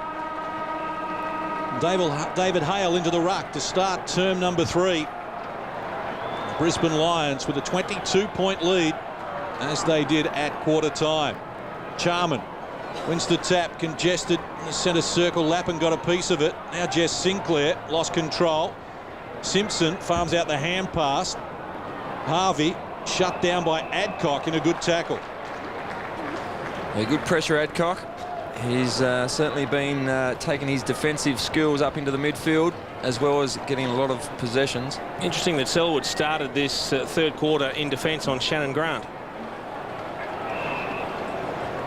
Umpire Stuart Wen will come in once more. I would have thought they'd be happy with the job that Begley had been doing on Grant. It kept him to just the 8 possessions and 1 goal in that first half, and that was a pretty good result, I would have thought, from a Brisbane perspective. Hale wins the tap. Not effectively, however. Simpson making sure he wasn't going to be called for holding the ball. And Harvey having a little bit of a word to the umpire there. He's had some close attention at the start of this quarter from Adcock. Charman with a big knock to Jonathan Brown. Lapham went down inopportune time, surrounded by Ferrito. Simpson to Harvey. And finally the ball escapes the centre square, and it took 80 seconds. Cheney Stiller out to the wing. Jonathan Brown, the dominant figure on the ground, looks for the pass in front of McDonald, couldn't handle the half volley. Lee Brown knocks the ball to Sinclair, who was shut down quickly. Just Smith needs Lee Brown's support, a late inclusion for the absent Glenn Archer. Good vision to find the spare player. Harvey gets it from Ferrito, off and running. Multiple leads coming at him, and one of them is Hamish McIntosh in front of Jason Rowe. Well, that's one of the moves. It looks like David Hale's gone into the ruck to have a battle with Jamie Charman, while Hamish McIntosh is pushed forward as one of the key forwards. And the big fella got on his bike there, got a terrific kick from Brent Harvey, showed a good pair of hands and stretched. Pretty hard for Jason Rowe to spoil it when you're marking the ball that high. The Brisbane Lions have one genuine key defender in Daniel Merritt. The rest are a little bit undersized to take on the likes of resting ruckman. McIntosh, a goal kicker last week and a goal kicker against Brisbane in round 4. Wobbles this one, never had it online. It's another minor score. So we have a combined total of 7 goals, 17 in the match. Just they needed to convert that opportunity for their own confidence. They certainly had their hand on the ball, but just for their confidence, they needed the goal. But they've got to play with a lot of spirit to stay in this game. Clearing kick. Hale supplies the tackle, and we have another stalemate. I'm glad Jason Rowe ran back to take the kick, because Daniel Merritt was left with the football in the goal square and he didn't want to take the kick out. I think they've learnt from past problems there. Daniel Merritt's playing some fantastic footy, but I wouldn't think kicking out after behind is one of his strengths. Third man up, Simpson. Not good purchase with the tap. Corey Jones trying to draw a free kick, couldn't do so. Casey Green retreats to Simpson, who in turn goes to Brady Rawlings. He's looking for Hale. Oh, he's missed him. Rowe coming across. Now Ran Hooper, the speedster, with a left foot kick. Didn't do Mills any favour, and coming across Shannon Watt with the spoil, and he'll be happy to see it over the line. The problem with that kick to centre half forward, if it did miss the target, as it did with Charman getting a fist on it before Hale had the chance to take the mark, just opens up the whole ground and gives the Lions an opportunity to run through the centre square and head into their forward 50. So it was fortunate Watt got a fist on that ball. Hale to the front spot, sharked by Ran Hooper. Now Charman being bustled back over the line. He took 2 down with him, and the ball stayed in play. So Stuart Wen will come in and bounce. Jed Adcock's the man with Brent Harvey in the second half, so that'll be a great challenge for him. He's been in outstanding form in the midfield in recent weeks.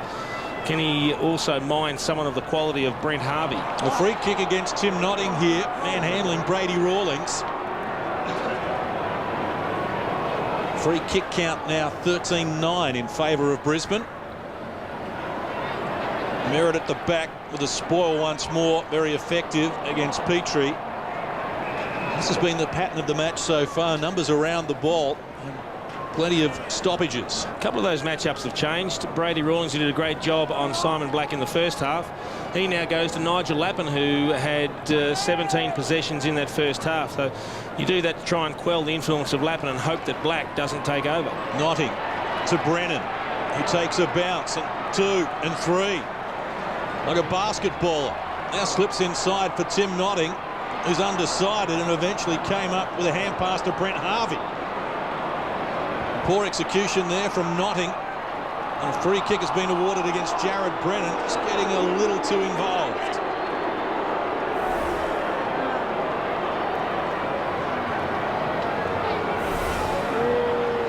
Kick to the wing. Notting is there to take the mark before Adam Simpson arrives. Thought about playing on. 17th disposal for Tim Notting. He finds Jamie Charman just inside the attacking 50. That shouldn't have happened. There was too many Kangaroos players nearby.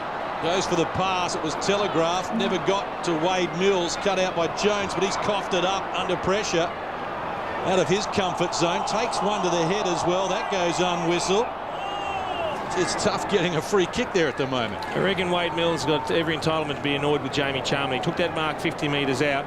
He had his back to goal and he didn't turn around. He just started to stroll back, and it wasn't until a teammate said, listen, you've got someone loose 30 out from goal, turn around and kick it to him. It gave time for 4 Kangaroos to get back there. Sinclair dispossessed, should be holding the ball. Simon Black scoops up the crumbs, goes long. It's coming back. But it's coming back. There's plenty of intensity in the first few minutes of this quarter from both teams. It's just who can capitalise on the turnovers. That occasion was a very good tackle. Sinclair looked like he was going to break free, but that's what Lee Matthews wants his forwards doing, and especially someone like Jared Brennan. Lay a tackle, create a second opportunity. Brennan was the star last week in the big win over Collingwood. 7 goals, 5. How's his accuracy been this year, Case? And Jared Brennan at 19 goals, 13. Just. It took 12 minutes to kick the first goal of the match, Brisbane. And we played almost 7 minutes here in term number 3. And we'll have to wait a little longer to see the first goal of the second half. You gave him no hope then, Jace, did you? None. It was a nasty kick off the boot. They've had enough of the play to just about put this game beyond the Kangaroos' grip, or reach. But the Kangaroos, you just keep thinking at some stage they're going to get a little bit of rhythm to their play, and they could come back and threaten the Lions. Well, you'd think they'd have to. They're a better side than they've shown in the first half of this game. Good mark taken by Jess Smith, coming up for disposal number 11. One of 9 of the Kangaroos players in double figures in terms of disposals. Good depth with the kick, but straight to Tim Notting. It was good body work by Charman just to hold his opponent off the ball so Notting can take an uncontested mark. Stiller gets it off quickly. Riscatelli back to Lappin. Riscatelli once more. Out wide for Selwood, who's come forward, rebounding off the half-back line. Puts it onto the boot, floating into the pocket. Jonathan Brown, the target. Ferrito did a good job to defuse the situation. Knocked out of bounds, and we'll have a throw in. Good play from Troy Selwood. He ran a long way from defence, dragging Shannon Grant all the way up the ground with him. Chris Scott, hasn't he missed a lot of football for the Brisbane Lions? Yeah, fortunately enough, got through another game in the reserves today, and he's just building slowly and hoping to get some senior football under his belt before the end of the season. The Lions pressing again. Kangaroos under pressure. Casey Green lost it. Jared Brennan grabbed it. Got it to Riscatelli, but he was shut down quickly. Lappin joins in. Tackled immediately. So too Charman.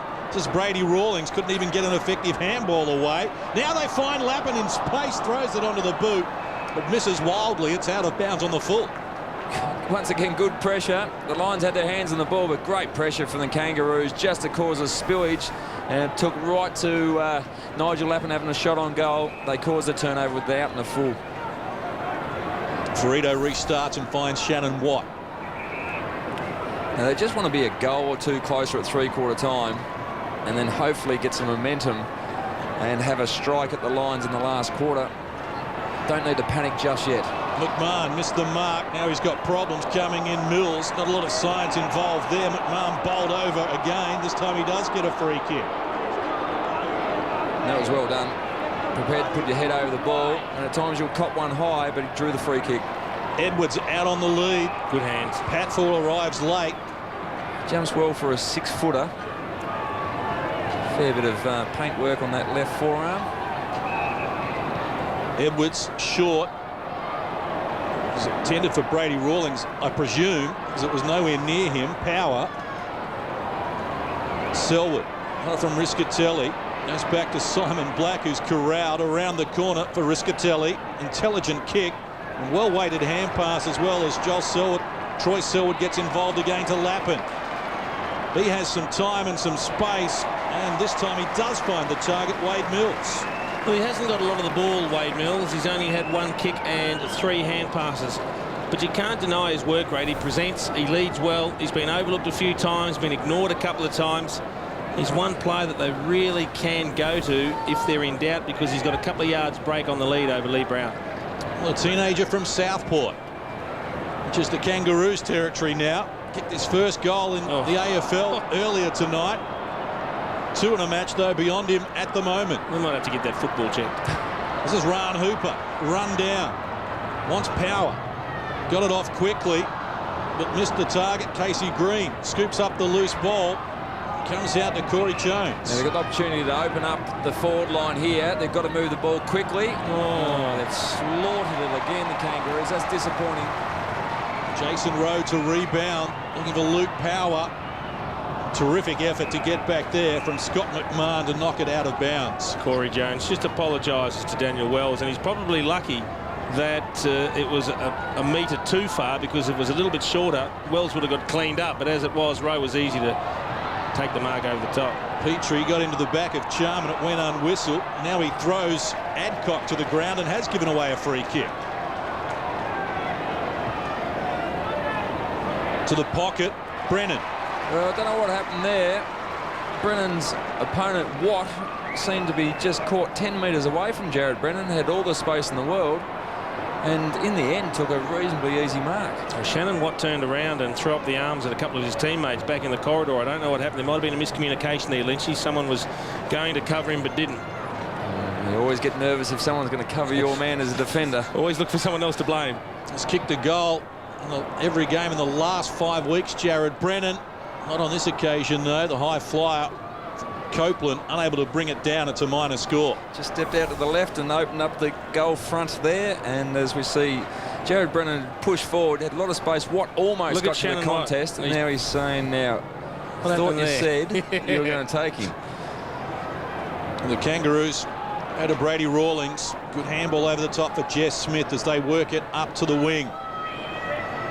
Lead again on from Edwards. Hit up man and escorts it over the line, and is right in front of Lee Colbert. Thanks, Case. Just on Aaron Edwards, Biggie, he looks very similar to Tony Hall, the way he launches at the ball. I just love watching him play. Charman against Petrie. Simpson joins in now. Daniel Wells, he's had plenty of it. Game just stagnating a little bit at the moment. You just get the feeling that if the Kangaroos could kick 1 or 2 goals, I reckon this game could just light up. Yeah, they need 1 or 2 before 3/4 time. Just sneak a bit towards the Brisbane Lions, then light up in the last quarter and give themselves a real chance to win this game. And the Kangaroos with 2 goals at the moment. They came within 2 minutes of one another at the start of the second quarter. Mind you, the Lions won't mind the game stagnating. They're getting the job done at the moment. They're only after the win. That's all that matters. Joel McDonald for the lead of Jonathan Brown. That was strong. Ferreiro was there, and he's had a good crack at punching the ball away from Brown, but had big body up in front of him. Took a very good contested mark. Well, it's a good mark that takes the ball right out in front at the furthest point, and he uses the body to protect it from Ferreiro. This will take a 55-metre kick. Now, if he gets onto it, he'll get the distance, Brownie. He can kick them from here, but he just hasn't had the sort of night that inspires you with confidence. Just watch the right fist will go straight up in the air. If he flushes it, he'll know it's gone through. From just outside 50, Jonathan Brown unloads. It's coming back, but not enough. It's another minor score. He has 3 goals 5 after kicking 1 goal 5 when these sides met back in round 4. Sinclair, member of the 200 club. They put on a terrific zone, Brisbane. They clog up the corridor. They force the Kangaroos wide. They've stopped them running. They've stopped them playing on. It's been a very effective tactic tonight. Cheney Stiller coming late here against Ferreiro. Did enough to worry him out of it. Simon Black, good disposal for Brennan. Mills is going long to the goal square in space. Wells gets back to cover him, but can't prevent it from happening, and Mills takes a strong mark. Finally, someone honours the work rate of Wade Mills. He has worked tirelessly tonight. And the good thing, like, he's had Brown on him for most of the night. At least he's made Brown be accountable and not been able to float off in front of Jonathan Brown. From point-blank range, Wade Mills gets his second, and the Brisbane Lions get the first goal of the third term. It took 15 minutes. And that's definitely something the Kangaroos didn't need. Through a turnover again, as you said, Jace, the zone for the Brisbane Lions being very good. They actually held the zone, and as the Kangaroos slowly come out, the zone just went back that extra 30 metres, and the turnover was there. Wade Mills ran very hard to the top of the square and had a mismatch on Daniel Wells, an easy goal.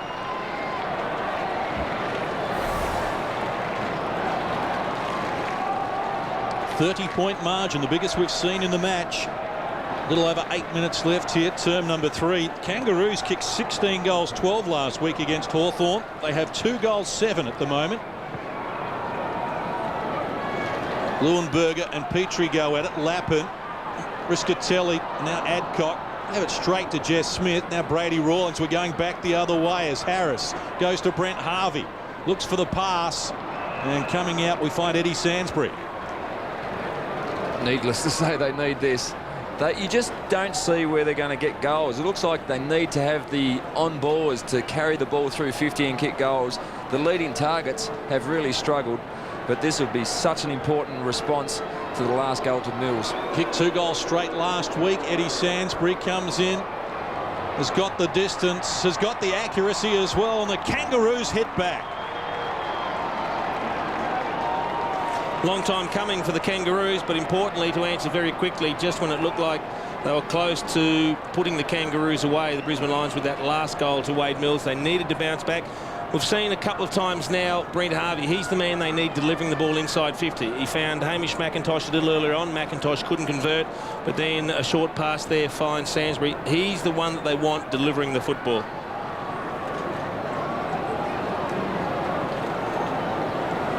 Well, it took the Kangaroos 31 minutes to kick their first goal. That goal from Sansbury breaks a 42-minute drought.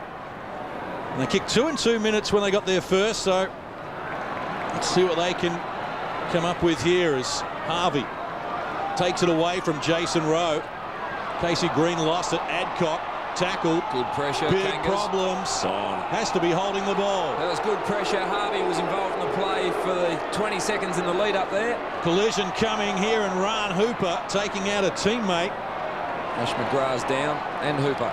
Leuenberger, Miss Selwood. Cheney still at it. Jason Rowe, who slips the tackle. Now he's lost it again and needs support. Well, once again, great pressure. A few turnovers. The kick was a bad one that caused the turnover.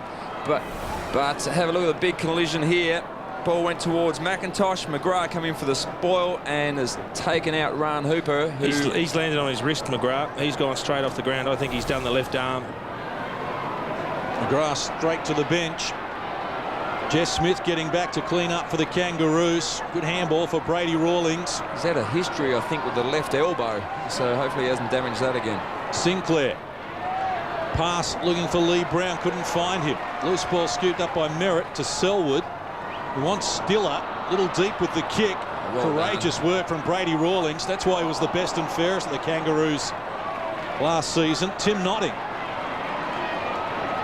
Again, took a long time to make a decision. Leuenberger to Adcock. This hasn't been pretty, but from 52, Adcock goes to the pocket, and Brennan almost took a screamer. He's hot. He has. Now, something will happen here. This won't be a stock standard shot. I don't know why that wasn't play on then, because Jared Brennan went right up to where the man on the mark was, said something, and then wandered off the mark. The umpire should have waved play on. Hands off. And why not go to Jonathan Brown, the dominant player on the ground? Well, that's disappointing. Jared Brennan just chipping it sideways. It's a good mark, though, isn't it? Used his body reasonably well to get Watt under the ball and off balance, but then the vertical jump that Jared Brennan's got is an exciting player. Even like the guys play table tennis, Jared Brennan has got one shot. It's the forehand, but he uses the forehand on the left and the right. That hasn't got a backhand. He uses both hands. He's a unique specimen, that's for sure. Jonathan Brown looking to extend the Brisbane Lions lead. Comes in from 30 metres out, tight angle, but he's equal to the challenge. Brown has kicked 4. He's outscored the Kangaroos by himself. The problem there is the Kangaroos worked extremely hard through the middle of the ground. There were short passes to McIntosh, then Lee Brown. They both result in turnovers, and the Lions have been able to go up the other end of the ground and kick a very good goal from a good mark from Brennan. Had the composure to find his captain in Jonathan Brown in a better position and went back and slammed one from 45. Kangaroos certainly didn't need that.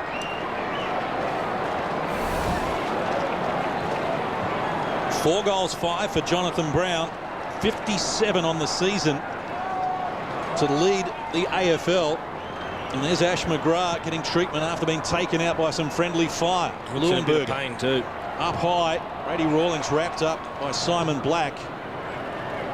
Less than 5 minutes to play here in term number 3. Yeah, they've got 5 minutes to kick a couple of goals, the Kangaroos, or this game will be over at three-quarter time. Simon Black on preferred right boot. Adcock intelligently. Now Leuenberger. Nice handball for Jonathan Brown, who gets it to Ryan Hooper. Needs a kind bounce. Lets it go. Simon Black joins in. And he goes goalward. And it's a minor score. 21 shots to 10. This game could have well and truly been over, but the fact that the Kangaroos have got a chance, they must capitalise. They need at least one before three-quarter time. Daniel Pratt restarts. Good distance with the kick outside the 50. Simpson had to go for the spoil. Caught behind Tim Notting. Just Sinclair going nowhere. They've had to kick to a contest a lot tonight, the Kangaroos, coming out of defence, and that's something that's worked very, very well for the Brisbane Lions. He is in some serious pain, Ashley McGrath. McIntosh with the tap. Not a lot of direction with it. And Lappin wrapped up in the tackle. In comes umpire Derek Woodcock. And McIntosh hasn't been able to rack up those big possessions as he has in recent times. Last week he had 26 touches and 5 marks, 12 hitouts, and he's only had the 3 touches so far in this game. Shannon Grant, long way from the forward line to get a touch. Rowe over the back of Wells with a height advantage. Now at ground level. Rowe nudging it forward, but Wells takes over. And up and under. Coming out strongly, Edwards couldn't mark it. Moody driving the ball long, and here he is again, the star of the show. Charman in space. Brennan on the lead as well. Brown goes to Brennan. Nice spoil from Shannon Watt, and he's kept it alive as well. Will look to relieve some pressure. Finds Brent Harvey. Not a lot on offer. Corralled by Jason Rowe. Inboard. Daniel Wells back to Harvey. Has Hale on the lead. Ill-directed though. Picked off here by Joel McDonald, who charges away to Luke Power. Gained the short pass. Well weighted to Jonathan Brown. Inboard for Adcock. To Simon Black. Run down by Simpson. Great tackle. Not rewarded. Harris got it to a teammate. Now Farita to Brady Rawlings. Pratt. Harris in the centre. Sinclair. Been standing there for a long time on his own, Jess Sinclair, just waiting for the turnover. Jess Smith with purpose out wide. Little too deep for Wyman. Is onto the ground. Taken out by Selwood. Told to play on. McMahon centres the ball. Coming out, David Hale couldn't find it. Rowe with the help of Merritt. Good work from the Brisbane defence, much to the delight of the home fans. The ball. That's a good tackle. There's been times tonight that the very good tackle hasn't been rewarded, but did on that instance. Sainsbury plays on quickly. Missed the target. Casey Green. Begley threw strongly. So too Luke Power collided with Adcock, who's got it again. Thrown to the ground by Daniel Harris. They can't waste opportunities like that, the Kangaroos. It's a terrific tackle from Sainsbury, and then he tries to pass inboard. Colin Begley knew that he'd been caught. He was furious with himself after the event, but then instead of having a shot from 45 degrees just inside the 50, he goes for a pass and turns it over. McDonald coming through solidly. Had 3 Kangaroos players wrapping him up though. I'm all for sharing the ball around, but there's times when you just got to go back and kick the much needed goal. Long faces on the bench with Ash McGrath. It's not looking too promising at the moment as Wells pushes Adcock off the ball. And again, we need the support of umpire Stuart Wen. Well, the fans getting involved, trying to provide some motivation as well, because Brisbane with a win go into the top 8 against their Queensland rivals.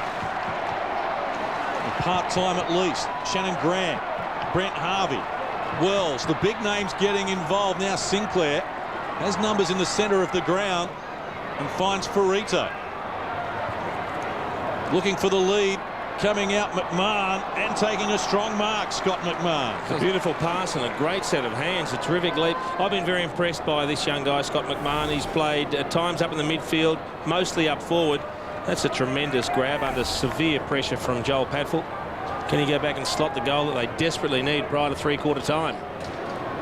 Well, he's been good so far this year, Scott McMahon. 8 goals, 3 in his 8 matches. Round 14 rising start. And the Kangaroos defeated Richmond. Goalless last week, but 3 the week before that. McMahon comes in. The Kangaroos desperately need a goal, and he's up for it. Some reward for effort, no doubt there. Very handy mark. Good leap from a not a big man, but the Kangaroos have certainly been putting the pressure on, but they just needed to convert on the scoreboard. They were able to do it on that occasion. They've had plenty of the ball. They've bridged the gap as far as possessions go. It's still in favour of the Lions by 20, 252 to 226, but they're back in the game with half a sniff heading towards three-quarter time. Scott McMahon with his 9th goal of the year, finished 4th in the best and fairest voting for Tassie in the VFL last year. And a likely prospect for the Kangaroos as Petrie gets them going forward again, only as far as Chaney Stiller, who gets Moody involved. Now Lappin with purpose, looking for Brennan. Allowed Shannon Watt to take the front position, and Shannon Watt happy to escort it over.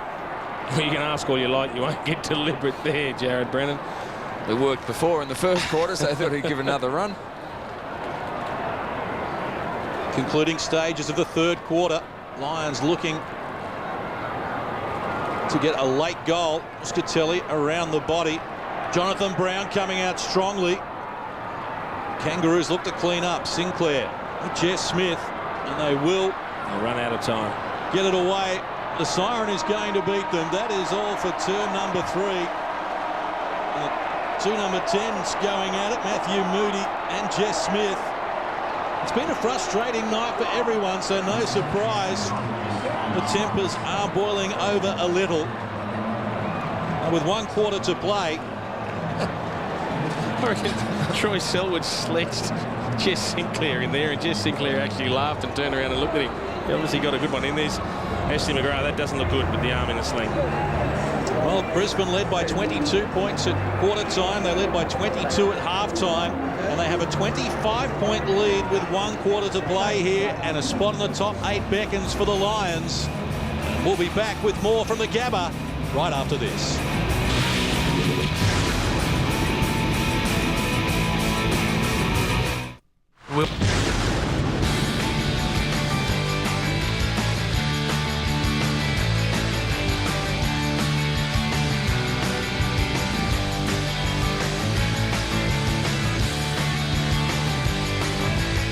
The Kangaroos have got their hands full with a quarter to play. They trail by 25 points, having only mustered 31 in the match so far. Let's find out what they've got in their mind as we go to Kangaroos assistant coach Greg Hutchinson.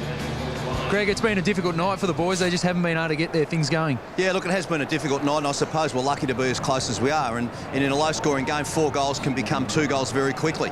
And Scotty McMahon's late goal was one you were looking for. Yeah, exactly right. Now, he hasn't done much, but it was a nice mark and a good kick. And really, we just need to give our forwards an opportunity. We need to be better around the stoppages and give our blokes more of a chance at the footy. And is that the message for the last quarter? Yeah, we've got to try and run the footy a bit more and try and slice through them. They've sliced through us, and we just need to carry the footy and get the ball inside 50 a bit more. Thanks a lot, Greg. No worries. See you, Luke. Greg Hutchinson there with Lee Colbert, and Hutchinson, a former head coach at Melbourne. Here are the numbers to three-quarter time. Yeah, that bottom line is the big worry. That's exactly what he's talking about, Greg Hutchison. We've got to give our forwards a chance. Well, they haven't had a chance. It's only been inside 50 25 times. The Lions have gone inside 41 times. So unless they can do something serious in terms of turning the inside 50s upside down this quarter, hard to see the Kangaroos getting back into it. Just 4 goals, 7 to their credit. The Kangaroos' lowest score last season, 4 goals, 12 when they lost to Hawthorn in round 21 at York Park. Coming into this match, the Kangaroos' lowest score of the season was 7-12 against Adelaide. Interesting, we just saw Daniel Wells walking forward there. He hasn't looked himself tonight. He hasn't been able to take players on. He hasn't had the confidence to really attack it. At different times, he looks like he's favoured the left knee, but it's just good from a Kangaroos perspective to get some game time into him. He needs to get some match fitness under his belt, and then the confidence will come. They'll just look for him to try and sneak a goal or two up forward. The Kangaroos have had 3 travels in the last 4 weeks, so that may even take its toll in the last quarter. They've got a big job ahead of them, the Kangaroos, as the Brisbane Lions look to work their way back into the top 8. The final quarter gets underway. Drew Petrie in the ruck for the Kangaroos against Charman. Getting after it, Adcock trying to milk a free kick. Charman scoops up the loose ball. The danger man in the vicinity again. Ferrito nudged him underneath it. It went unwhistled. Copeland couldn't find it. Jonathan Brown comes in strongly again. Wraps up the ball. Coming in, umpire Brett Allen, 300 gamer. Well, they must have an extra man around the stoppage, the Kangaroos, because Brisbane have got a spare man in defence, Jason Rowe. Ron Hooper, can he weave some magic? Here's Luke Power, caught on his right foot, which is his wrong foot. And he sprays it across the face for a minor score as we go to Lee Colbert. Yes, boys, Ash McGrath actually left the ground, as you saw. He's gone for some precautionary scans on his wrist. And interestingly, Jonathan Brown changed his boots at three-quarter time, so he might have put the kicking ones on, gentlemen. 4 goals, 5 at the moment. Maybe you put them on the right feet. To Sinclair. Well, given the fact that they only need 4 goals here, the Kangaroos, they can afford to be patient, but they can't afford to make too many mistakes as they look for Petrie on the wing. It's a good kick from Sinclair. He just looked at a mismatch contest. It was Black against Petrie, and he's about a foot taller. Shannon Grant with Adcock to contend with. Adcock a little too nimble, works to the front. Good second effort, though, from Shannon Grant to wrap it up. He's got some good pace, Jed Adcock. He ran past Shannon Grant then. He's got some very good pace and able to stay with most midfielders in the competition. That was well done from for Grant to hold the ball up, get a second opportunity inside their forward 50. Adcock having a good game in his 50th appearance in the AFL. 21 touches so far, and only Nigel Lapham with 25 has more for Brisbane. The Kangaroos have still got to back themselves a little bit and try to get the ball into the corridor. They've got to take a few risks. Hale works it down to Harris. Now Brent Harvey went straight to Brennan. Was going to be run down from behind and just wanted to get rid of the ball. But now Lappin with a bounce. He needs to be quick as well. Eventually hands off. McDonald coming out wide where Brisbane have numbers. Ron Hooper leads the charge at the moment. He'd like to be influential in the last quarter after taking out Ash McGrath. Couldn't find Simon Black and Simpson for Wells. Sinclair back to Wells in a confined space. They worked it well. Now Sinclair can go even wider. Harris gets to Brady Rawlings, who runs to the 60-metre mark into the pocket, and coming back, a strong mark taken by Scott McMahon. It was a good mark from McMahon, but Brent Harvey had run hard to the top of the goal square. He was there by himself, just wasn't seen. Now this would be a handy one. As I mentioned, 8 goals, 3 coming into this match. Scott McMahon. They've got to kick the first to have any chance. Fancies his chances from an acute angle to get the first goal of the final quarter. Never got it online. And sneaks in a minor score. They can't afford to drop the head now. Looks like the Kangaroos are going man on man, but there does appear to be a couple of players still loose, so hopefully it looks like they're going man on man. So now they've got to make sure they're accountable, have a player and try to hold the ball in again. This hasn't worked too well. That's a shank. Now there's a free kick being given off the ball. How lucky is that? Terrible for the Kangaroos. Going to Simon there was Black. going to be a turnover, 50-metre mark on the boundary line. Now, Daniel Harris was in the vicinity. Didn't actually see the incident. He took off very quickly, and Simon Black called for the ball. He shanked the kick out. Jason Rowe just tried to drag it around the corner to find Daniel Merritt and just pulled it wide. Simon Black patiently nailing for the lead of Lappin ahead of Rawlings. Controlled it well, brought it to ground. Now wants Tim Notting. Ran Hooper has found some space again. Copeland on the lead. Jonathan Brown doubling back to the goal square. Ferrito's got problems here. Oh, that's brilliant. But what well done. a recovery. Caught under the ball, marches back, takes the mark, and now leads the charge out of the defensive 50. Well, he wasn't even watching the ball for half its flight, so that was extraordinary. Sinclair got it from Casey Green. Not a lot on offer for him. Hale in the pocket, his only option, but he slows it down. Comes back to where it started with Casey Green. He looks for Shannon Grant. Patfull on his tail. Rowe joins in as well, and it's out of bounds. Well, that push numbers back, and unfortunately, as they broke forward, no target to kick to. But a better hand pass there. Shannon Grant would have been able to have a shot for goal. Kangaroos pressing. Simpson, the captain, can he provide something out of the ordinary for them? McMahon wrestles Merritt off the ball, turns around with the snap, but did too much. He's got some talent. Yeah, he's got an enormous amount of talent. Not a big frame, but was able to protect the drop zone of the ball and gave himself a shot on goal, which was overdone in the end, but very handy work. Jason Rowe looking at his teammates on the boundary line saying, didn't you see the last kick? Move away further. Restarts. Good kick for Selwood. That's a bit too easy. Yeah, Daniel Wells just jogging behind. The Lions move it swiftly up the ground for Wade Mills, who's taken under the ball. Wells was out of bounds. The umpire on the boundary line said the ball was still in. Jess Smith with problems, double team. McDonald, good tackle from Smith. Now Mills has got problems, somehow worked it down to the boot. Wells involved again, but only as far as Selwood. Spilt the mark. Corey Jones to Brent Harvey. Good defensive skills again from the Brisbane Lions, this time from Begley, as he knocks down Eddie Sansbury and the ball. Might have been a bit of a sign of how sore Troy Selwood's shoulder is. Just struggled to get the right arm above the head on that instance and drop the mark.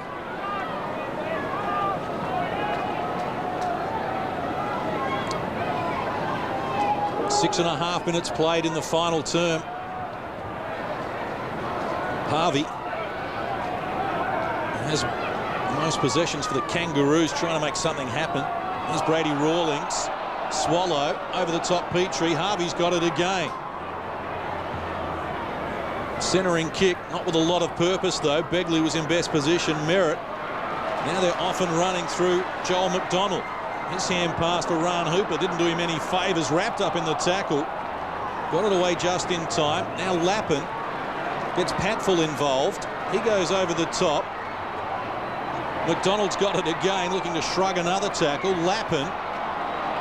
This is hard work at the moment for the Brisbane Lions, and not particularly attractive to the optic nerve, but they get it to the main man. Paid the mark. And Jonathan Brown doesn't disappoint.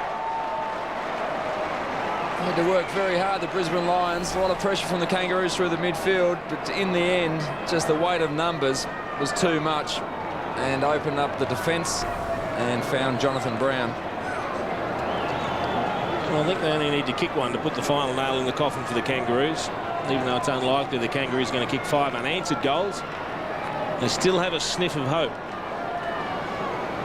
Jonathan Brown with a customary long run-up, looking at his 4th bag of 5 goals this season. Goes from 53, but going for the distance, the accuracy has suffered and is missed to the near side.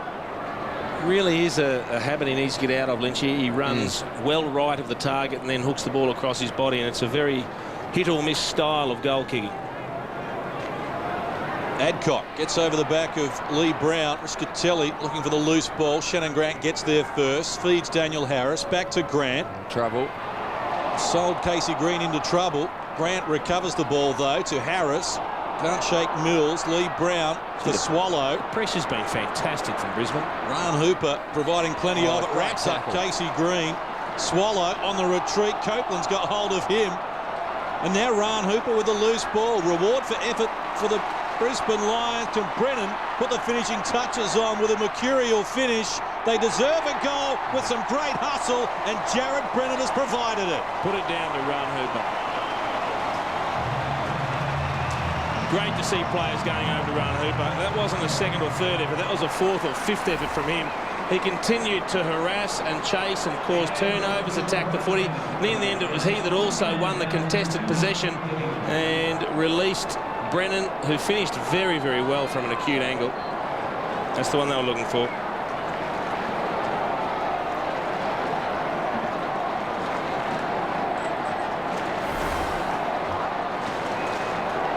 For the 6th consecutive week, Jared Brennan finds himself on the goal kickers list. And the 31-point lead Brisbane enjoy, we haven't seen a bigger margin at any stage in the match. Charman with the tap at the second at time of asking, but Brent Harvey sharks it. Wobbles the kick forward. Merritt leads the charge. A little too nimble for David Hale. And he wouldn't have had that in his repertoire on too many occasions this year. Been impressive, Daniel Merritt. Just the spoiling and press work that he's put on has been first class. Notting has been busy to Adcock. They've got numbers running forward now. They spread so well off the back half. Patfull got it from Moody. Waits for the support of Selwood. Adcock calling for it. A little too deep for him. Riscatelli is there to clean up, though. Gets around Wells. And out wide again. Matthew Moody, the late inclusion. He centres the ball. Jonathan Brown upstairs grabs a big mark. That was a very good mark. But once again, the run-off half-back from Begley, McDonald, Rowe, Selwood, Patfull had big numbers. Moody found space. Adcock was there in space as well. Hit the top of the goal square, and the defenders just needed to do a little bit extra, but that is a quality mark from Jonathan Brown. Michael Frito actually breathed a sigh of relief when the long kick came in, because he knew he had his ruckman Hamish McIntosh there, and he just went to put a little bit of pressure on Jonathan Brown. He thought this will get mopped up, and lo and behold, his man takes a hanger over the ruckman, and he's left lamenting another goal. Well, he's kicked goals in each of the 3 completed quarters so far, and from right in front, Jonathan Brown puts the issue beyond doubt. Well, the Kangaroos will be shattered about the way they've gone about it tonight.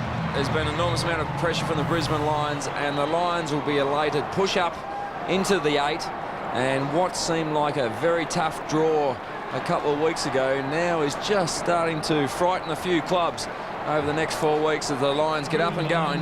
More importantly, Jonathan Brown is in very good touch and heading towards the finals. That'll be handy for the Lions. 24 goals in his last 4 games. Jonathan Brown now with 58 on the season. He's had 18 touches, 13 marks, and kicked 5 goals, 6. What sort of game is it if he kicks straight and he's kicked 9-2? Well, we saw that here 2 weeks ago when he just tore apart Carlton and kicked the 10 goals. 11 shots for goal. Well, he's outscored the Kangaroos by himself at the moment, Jonathan Brown. Harvey, kick smothered. Now Riscatelli, breaking tackles. Feeding Moody. He goes to work. This time Mills couldn't take the mark under pressure from Casey Green, but he goes back for seconds. Just as the ball comes out the back, we have a whistle. Mills getting a little carried away here, and this is getting untidy to say the least. Well, Mills went berserk and is still hot under the collar. Something set him off. Yep, he wasn't happy with something from Daniel Pratt. And I think both teams need to just settle down. Brady Rawlings with the free kick for the Kangaroos, drives it out to the wing to the congestion. Probably lucky that more didn't come of it, Wade Mills. And the ball out of bounds. Well, someone lit the fuse on Wade Mills. And down goes Daniel Pratt. Brennan with the tap, 3rd man up. Only as far as Harvey. He's tried hard tonight. Simpson dispossessed. Lappin coming up for disposal, number 31, to lead the game to Leuenberger, who retreats a little to Jason Rowe. Had all the answers most of the evening. The Brisbane Lions. Here's Mills, sandwiched between 2 defenders. Copeland trying to get the ball out of there for the Lions. Luke Power and Lee Brown going at it, and Catch weight contest there. He's a little out of his weight division. Luke Power. They moved Lee Brown into the midfield and tag Power by the look of it. Good ball movement from the Kangaroos. They try and run it out of their defensive 50, but the error. Brennan scooped up the ball, then dispossessed. Moody for Copeland. Good tackle applied by Brady Rawlings. Brennan, that looked like incorrect disposal. Went unwhistled. Brennan got another opportunity. And the Lions looking for Jonathan Brown. Good result for Ferrito. Wrestled him to the ground and then took the mark as he straddled him. Yeah, he did well there, Ferrito. It was a good one-on-one contest and he won it fair and square. Sinclair for the lead of Corey Jones. Well, we were hoping to see a little more of this from the Kangaroos. Jones will kick from 55. Unloads, got it off the side of the boot, and it's out of bounds on the full. Yeah, unfortunately, just typified the night as we look at Ferrito. Just got Brown off balance and took a very good mark. He's gone from chocolates to bald lollies, hasn't he, Corey Jones? 7 last week, and he's really found it tough tonight. Just the 7 possessions hasn't bothered the scorers. Just there has been no space whatsoever for all the Kangaroos forwards. They've really battled for a lot of the game. Daniel Merritt has been free back there, so anything that's coming long and high, he's just belted away. Rawlings for Simpson. And they tandem again. Here's Adcock getting involved. They just haven't given the Kangaroos time to use the ball properly. They pressure them into quick kicks, and it's caused constant turnovers. We've played 15.5 minutes in this final term. The Kangaroos have added 2 points to their tally. They kicked only 1 behind in the first term. The fans don't mind. They're finding their voice as well. As Brennan eludes the tackle, tried to find Simon Black, but couldn't hit the target. And Black hasn't had a big night after 30 possessions last week. Has been well kept out of the game with 17 possessions, which is low for him. 29,233 join us for this one. And they are the 2 teams with the least number of members in the AFL. The Brisbane Lions are building, though, looking for their 5th straight win. Mills up high. Casey Green timed it a little better. Harvey.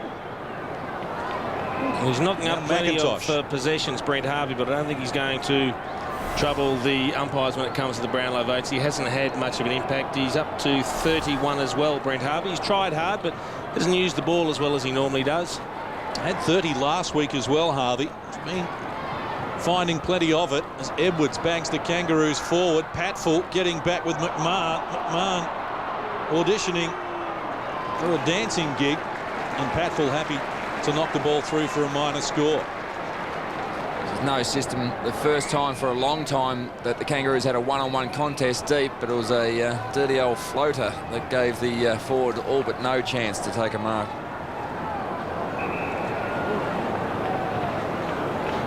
It's been an impressive running display from the Brisbane Lions. They've continued to push forward, make space, running numbers, and it's resulted in passages of play like this. The waves of players through the midfield. Still is just singing out for the ball. Patfull's free. Numbers everywhere in the middle. Mills to Stiller. Patient with it, kicking into the pocket. They think Jonathan Brown's Superman at the moment. Even he couldn't reel that in. Well, it's like a magnet, isn't it? It's not a bad out, is it? Just to float it out there and see how it goes. There's Rawlings just having a spell, and he's had a pretty solid game. He's 25 possessions and shut out some very good players for the Lions. Lions pressing again. Leuenberger couldn't find it. Harvey a little too nimble for him. Not Simpson into trouble, though, with a hand pass. Sansbury, the Jess Sinclair. Just can't get through the corridor. They're still pushed wide. Harvey, Merritt in good possession here and just knocks the ball over the boundary line. He's turning into one of the best spoilers in the game, Daniel Merritt. If he keeps it simple, he can be a very, very high-quality key position defender for quite a while. We see Harvey with 32, Lapham with 31 to lead the Brisbane Lions. Lowest score in the AFL this year was Hawthorn's 4-7 in Adelaide in round 14. You probably didn't need to go back there, Case. The Kangaroos are just beyond that, Jason, but I thought you'd be interested. Well, Jason's very interested because the Hawks have got the Brisbane Lions at the MCG next week. You don't want them in this sort of form. Sansbury cleans up for Corey Jones. They're waxing. Now Casey Green. They will scare a few sides if they get there in September, the Brisbane Lions, in this sort of form. Jonathan Brown is scary as an individual. He's done the damage tonight. A dominant figure on the ground. Here's Hamish McIntosh trying to centre the ball. Intelligently done as he finds Daniel Wells. Wells has had reasonable numbers in his first game back. 20, as you touched on, Jace, hasn't had a big influence on the game. Doesn't look overly confident in his knee or body in general, so good to get good minutes. He's had his hand on the ball a little bit, get some confidence up. He's played only 3 of the last 10 games, Daniel Wells.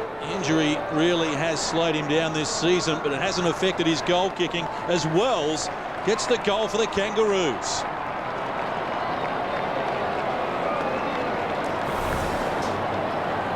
A rare highlight for the Kangaroos, not just in the last quarter, but in the match itself. And Hamish McIntosh, he's been kept very, very quiet. He's been beaten by Jamie Charman in particular tonight, but still trying. He'll still work hard. And the longer that Daniel Wells spends out on the ground, the better he'll be next week.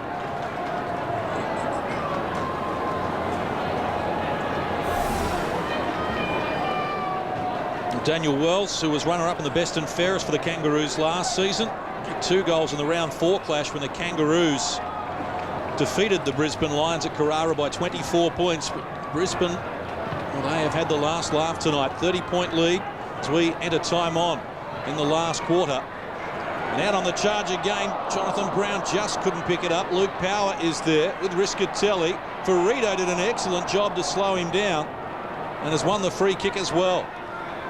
Handball for Jess Smith didn't do him any favours. Riscatelli scoops it up to Stiller around the corner. Here's Brown. Shut down from behind. Oh, well done, Pratt. Nice work from Daniel Pratt. Brown still going. The Kangaroos with a weight of numbers. Pratt still down. Harris. Great tackle. Pratt's in a fair amount of strife. Yep. Behind play in that contest after going back with the fly of the ball.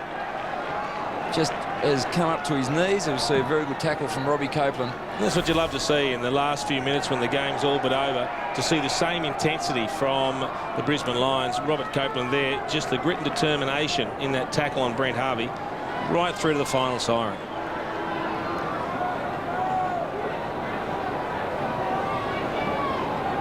Shallow throw in. McIntosh wins the tap. Pain into the congestion. Harris going nowhere. Kangaroos have won the hitouts tonight, 40-33.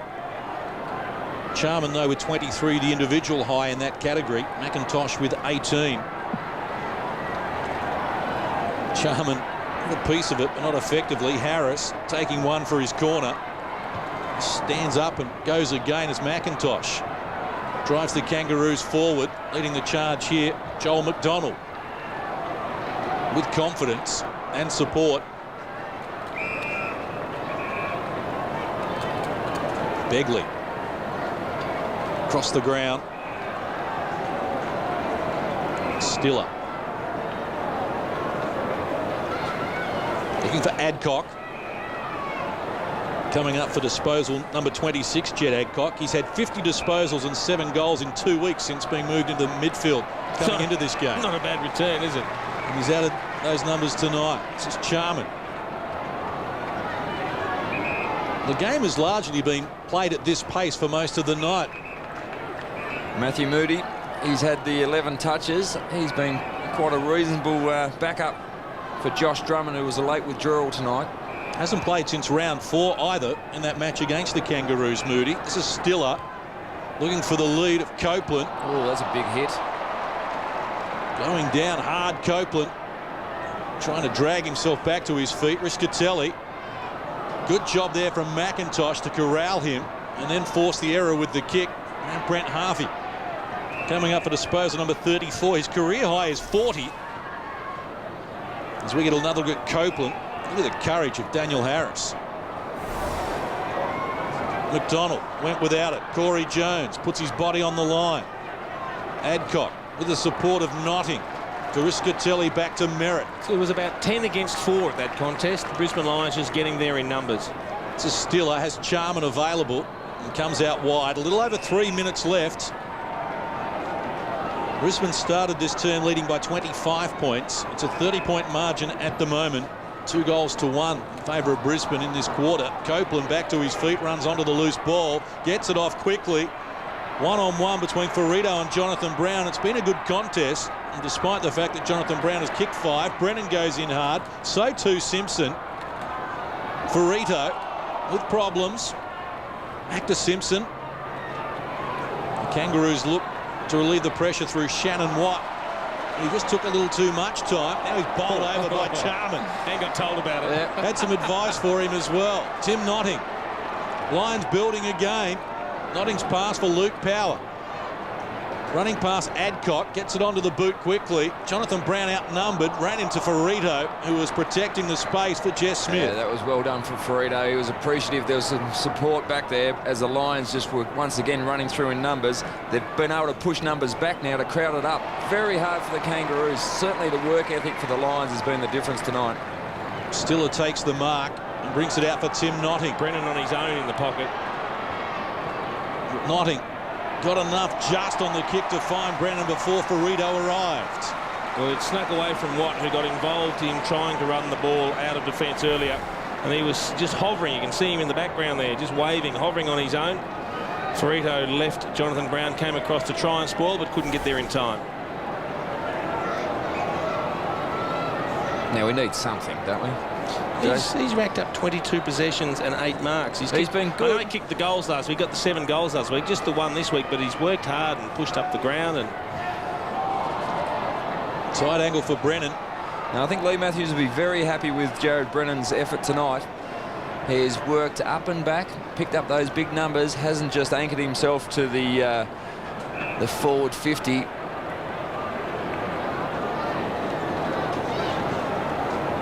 Kangaroos destined for their lowest ever score against Brisbane. At the moment that stands at 9 goals 3 here at the Gabba in 2004. Just 5 goals 10 to their credit at the moment. Rowe spoils Edwards, now has support from Notting. Into the centre for Ran Hooper. Riscatelli going with him to Power. Well-weighted hand pass. Luke Power short to the lead of Jonathan Brown. how good was that hand pass in the middle of the ground? I think it was Ran Hooper, just to look away. He knew he had someone. It wasn't Ran Hooper, it was Riscatelli. Yeah, he just knew he had Power running on the inside, but he was facing the other way. He just let it go. He's been super, Riscatelli, off half back into the midfield, and Ran Hooper's been a revelation. He's up to 27 possessions, Riscatelli. You think you look at the kids, basically, Jed Adcock, Riscatelli, 29, 27 respectively. Jonathan Brown coming in. He's been the star of the show here at the Gabba tonight, and he makes no mistake. For the third time in 4 games, Jonathan Brown has kicked 6 goals or more. I think he mightn't have to worry about not having that All-Australian cap. He's playing very good football and leading the way. But the great thing is, and why Jonathan Brown is able to play good football, is there's a power of options up forward, and the midfield rotations are just flowing through the centre of the ground. All sorts of players going through. Hooper's into the middle now to complement Riscatelli and Adcock. Well, Jonathan Brown now with 250 goals in his career, which is top 5 on the record list for the Brisbane Lions. Alistair Lynch with 460 at the top of the table. They haven't finished just yet either. His time is going to beat the big man Copeland from getting another. The Brisbane Lions have come up with a comprehensive 37-point win to restrict the Kangaroos to their lowest score of the year, but more importantly, lift the Brisbane Lions into the top 8. Well, an awesome display for the Brisbane Lions. I think the Kangaroos will be very disappointed in tonight's effort. They hung in there early, mainly through the poor kicking of the Brisbane Lions. But the Lions head into the last 4 weeks of the season chock full of confidence. They've won 5 in a row. They've got the Hawks next week at the MCG, which should be a very big game. Once again, they'll be donning the away jumper, the old Fitzroy jumper, and they look forward to that big weekend. A long night at the office for the Kangaroos. Very disappointing. Goalless in the first quarter and just one in the last quarter. And 5 in total. It is the 4th lowest score in the AFL this season, and the Brisbane Lions just continue their march. 11th has beaten 2nd.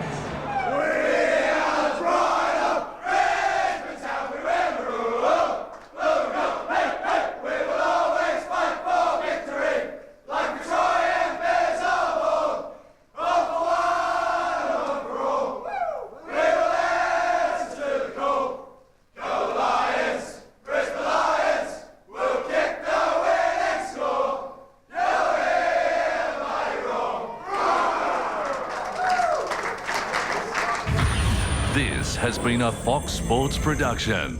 This program brought to you by Harvey Norman. There's a store near you. Bunnings Warehouse, where lowest prices are just the beginning. And Bottle Mart. Chances are there's one close to you. Coming up on Fox Sports, live coverage of the Round 18 AFL clash from Manuka Oval in Canberra between Sydney and Melbourne. The Swans need a victory this afternoon to get their way back inside the top 8. We'll see you shortly.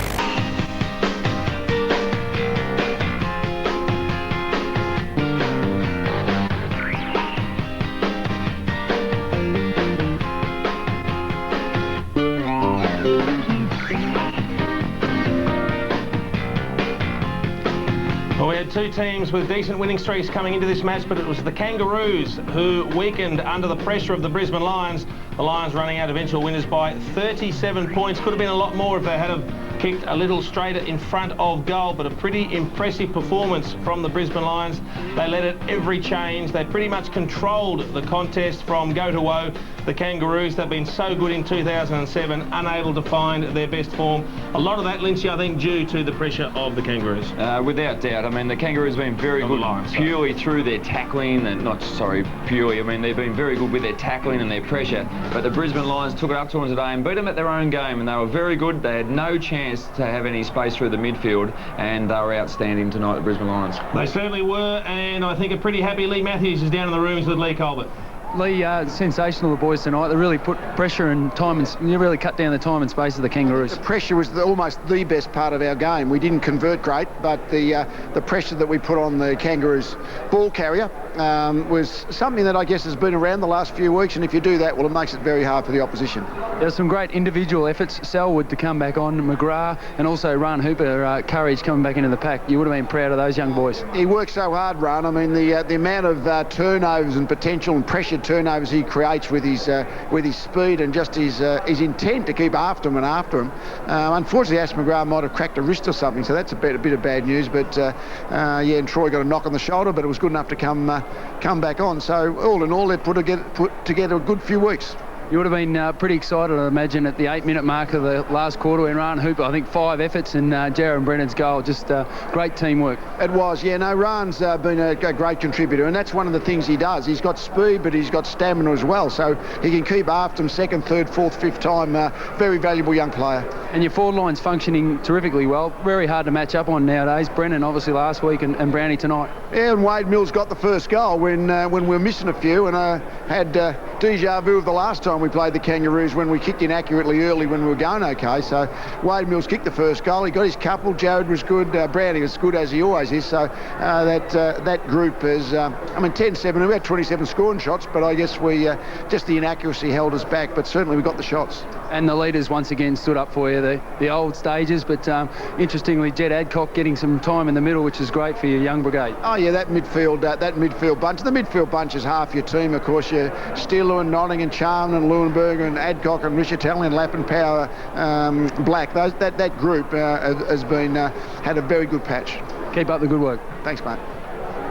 Every reason to be pretty content, I would have thought, with that performance. He spoke about the pressure, which was absolutely brilliant. We spoke prior to the game the fact that they're getting a very even contribution across the board, and whilst that continued to happen tonight, there was still on centre stage the Jonathan Brown show taking place, wasn't there? Yeah, he's been awesome. He's had a really strong month, and I mean, early in the season he was getting his hands on the ball but struggled with kicks where he was just pulling to the left, as we see on these occasions. And you pointed out, he runs out to the right, pulls it around a bit, but he managed to have enough shots on goal. He still did an enormous amount of damage on the scoreboard. He's in rich vein of form, but to complement him, you know, Hooper and Jared Brennan, there's an enormous amount of players rotating through that area of the ground, and he's certainly the key, but there's heaps that are helping out. You can return 6-6, isn't it, at the end of the day? And as we mentioned, there were plenty of other players that were contributing as well. The Kangaroos, we've seen so much great stuff from them this year. I guess they were due to have a downer, and they chose tonight. They certainly did choose tonight, and they've had a lot of travel. 3 out of the last 4 weeks have been on the road, so they've had to work very hard for their victories. But tonight they seemed frustrated. They didn't have any space at all.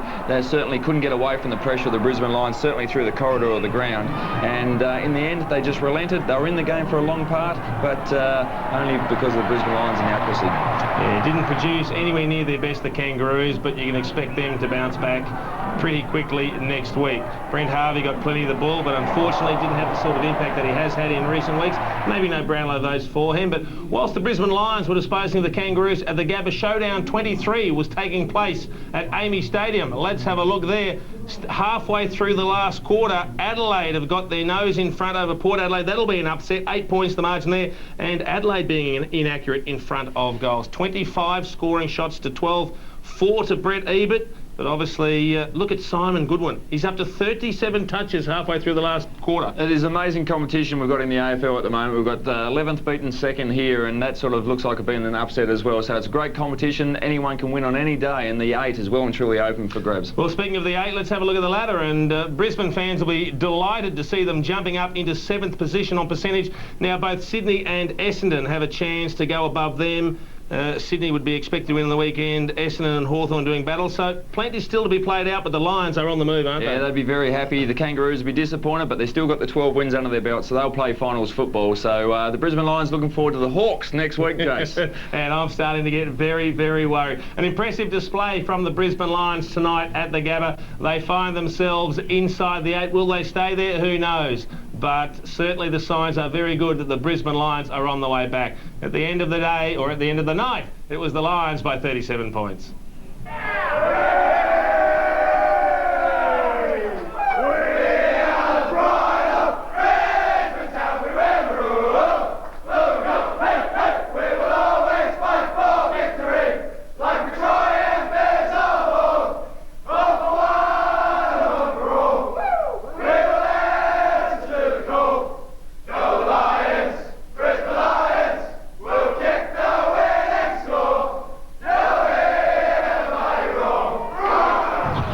This has been a Fox Sports production.